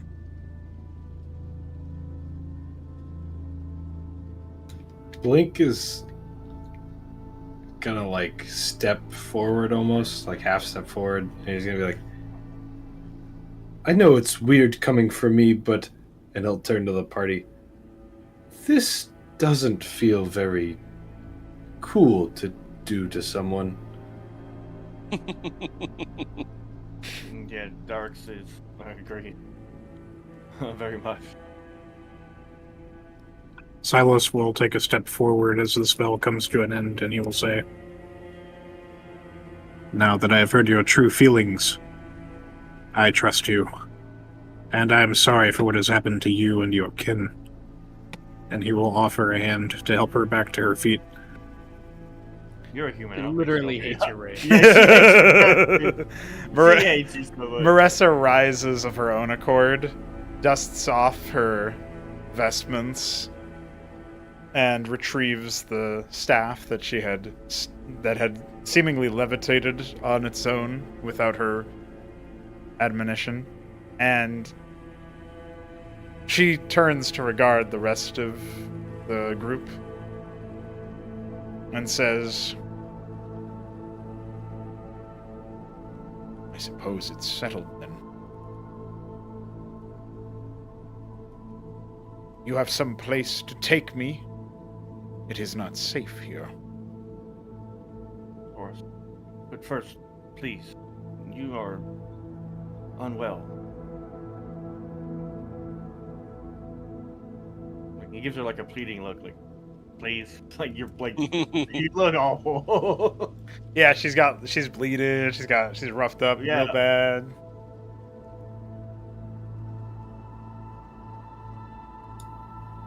I, for one, think you need to pass one more test. Darks looks at him like he's like he looks racist in the hand like to smack the back of his head. You must understand that to be brought back to our sacred place of safety, you must first high five. I got a 6. Do I have inspiration? Can I inspiration that? I'm trying to high five my former enemy. I should get inspiration. Yeah. I have advantage from Narath's last thing, and it's He does. Yeah, that's true. He Guidance. actually does. He actually does. He on it. Oh my god. 28. What have I done? The shit out of me, you woman. Oh my god, this woman. I actually feel bad for her in a way. I'm not gonna lie. What is wrong with you? I can't believe it. I would like to specify that the persuasion check is not convincing her that she needs to high five me to join us. It's more convincing her that she should high five me.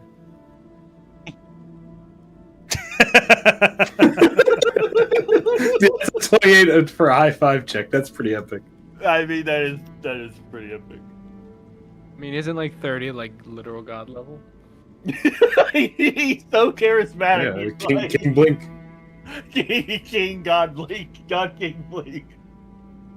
That is so funny. I mean, we're definitely assassinating the king and installing him as a. No, fake we are not emperor. installing a 14-year-old boy. as Come king. on. That's made the offer. There is not a downside to that at all.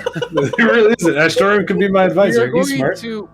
We're going to do a false flag attack Oh my god. and install a friendly regime to Arbalor and the dragons.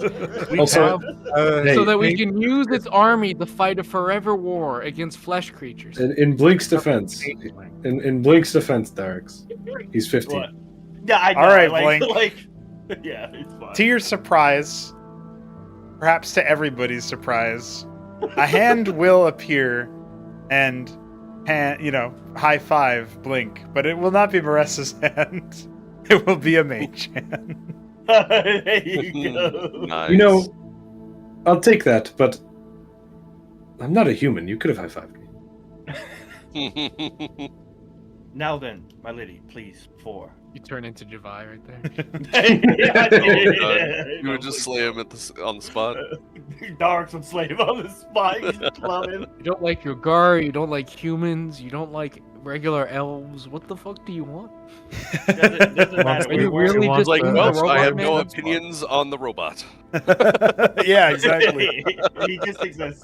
Well, I mean, she didn't say anything negative about dragon people I either. had my way, I'd introduce the mechanical age and replace See, all these so people with- my question is, would she like me because I'm none of those, or would she hate me because I'm all of those? That's a good question. I think you'll have to get past the "I shot you in the face." I Yeah, before you apologize. can even figure out. Listen, I'm sorry, I shot you in the face. And she doesn't know I shot her in the back. Hey, so- what's really funny? She What's hates really the funny? king more No, than she the hates best Blink. part. The best part is that when he shot her, he didn't need to. It was a completely style shot. Yeah, It was very personal. I was sending a message. And Yeah, I didn't. know. and that's she why- received it right in Yeah. her face. And I sent her another message. I'm sorry. Blink is a man of many messages. He is, All right. he is. Many mixed we are signals. at that time where it's good time for me to call it here, but you guys are looking like it'll be an evac towards the gate. I guess I'll just ask, is there anything super pressing that people want to do before we end the session as far as character actions go, knowing that the pause point here is you guys moving back towards the gate with Marissa I in would tow. like to For know you, if she Data, you are responds fully in black functional, aren't you? speech. Of course, but Oh, fully. in every way, of Mr. course. Furious? Oh, I'm damn it, programmed he's in quoting multiple Star ways. Trek. Star Trek? A broad variety of pleasuring. Stop playing Star Trek. It's Oh, I think it's porn Trek, honestly. I don't even think it's real Star Trek. No, that's actually from Star Trek. Oh, great. Ford, right? Ashtorium casts copyright strike.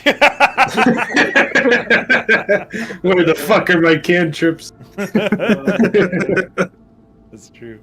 All right, is there any Yeah. were there Okay, any that is actions one that anybody fun wanted to do? Is that- No, I would like get to know. I Oh, would yeah. like to know if she I want- responds in black speech favorably, or like gives a look or something when Narath mentioned. Oh, yeah, your little plot let's there. replace the king. She didn't respond verbally, but she looked a little confused and a little disgusted towards Blake. That's Damn all it. she gave you. She doesn't like that particular changeling, but come on, lady. You're a political operator. Dude, she'll like me eventually. That's the point. Doesn't you don't need to like I him, just you want to know gotta if control she's him. actually gonna let Dark heal her, or if she's just like. Oh yeah, right now leave so it far, no, not allowing it. After receiving his lame high five, he's gonna go fist bump Genra. He will take his 1d4. I want to make Rink's nightmares come true, but it's actually his foster son who is the king this whole time. The final thing Darks will say is, "My lady, you won't be of use to anyone in your condition unless you let me heal you. You will not be able to eliminate the humans that you so despise, or the Dragari, or the king, or anyone. You will simply be left to sit out. I don't think you're the type of lady that wants to sit out." I have my own ways of rejuvenation. And she snaps He her nods. fingers to summon the skeletal figure again. He eyes the skeleton and her. That's And then he like waits, like he's waiting, he's watching, like, you still look like shit to me. Indeed, but then the skeleton just scoops Marissa up and begins to carry her. Darks like raises a big, thick, scaly eyebrow and like lifts his hands up, like, alright. She's being carried Destroying like things. almost bridal style, not quite, you know. That skeleton must not be human. It must not be human. Exactly. That's Destroying that's what Dark says as he turns around. Must not be a human skeleton. All right. Do you Well- I just- was curious Jeez. about how many fucking Dragari are, like, if they're taking over a whole ass city, like, how many of them are there? Well, I mean, if Well, the it's more king like they were is laying the a- assassins in. Well, I mean, if the king is in league with them, obviously he doesn't even take that many, right? Like if the king is just Right. like, and the inquisitors are in league, so it doesn't matter. Like there can be like 20. Right. That's all it takes. Yeah. So if Ro wants to ask a question real quick, that's fine. Okay. So, you speak of these Drogari being in league with the king and the cultists. How many are we likely facing here?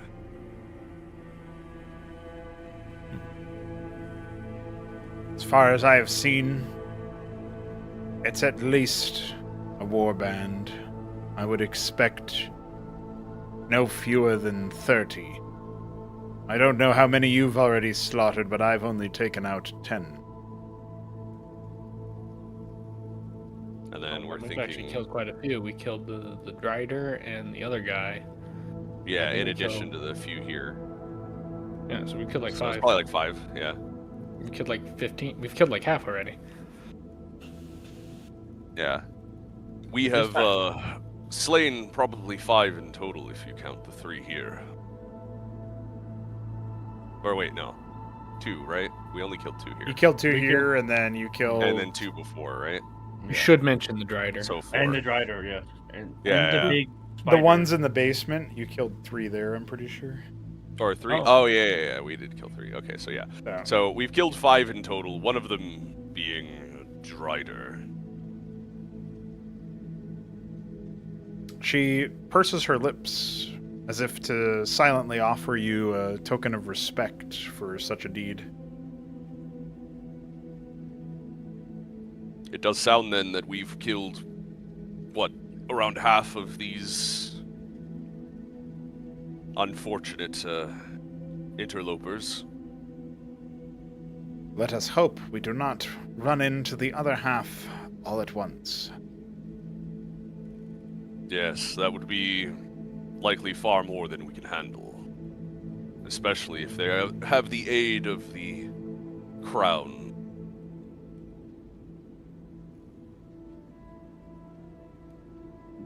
Dark says, very simply and with complete conviction, you can hear it in his voice. We are going to win. I sure hope so. A great war is coming. She says on her skeleton. We will win it. She does say that on her skeleton. All right, lads. All right. GG. Good sesh, bros. GG. That was pretty solid. It was pretty solid. Did a little bit of combat and a lot of yickety yakking, but that's okay. She needed to do a lot of talking. Dude, I technically got a high 5 from her. Dude, you did. I mean, that's very impressive That is, considering you shot her in the face and she hates you. So getting a high five, getting a mage hand from a woman who hates your guts and who you shot in the face, pretty good. I feel like it would be pretty hard to get a mage hand from a woman who doesn't dislike you, so... Yeah, yeah, yeah, exactly. I'm just happy that Dark's got to actually kill something because that was pretty cool. That was pretty. The sick. shield bash, yeah, that was good. Dude, that was pretty high. I was like, hell yeah. What's it Yeah, with well, you and giving that particular Dark Elf token? Always has a teleport ability. think No, just it was the Dark one Elf. oh I see. The one that was a the one that was the Revocatus was the one that was Yeah. teleporting. Before it was a Misty Stepper, yeah. Yeah. Teleports Dude, teleports I behind. can't wait for Well, the third Revocatus time you see book. that token, you definitely won't think it has teleport, and then it will. Teleports behind The fourth you. time. Alright, here's my question. No personality. When we inevitably level up, can Blink can multi-class as a Revocatus?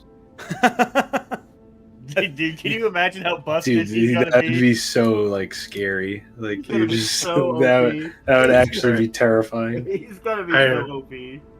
Are we still streaming? Yes. Okay, I'll wait then. Well, GG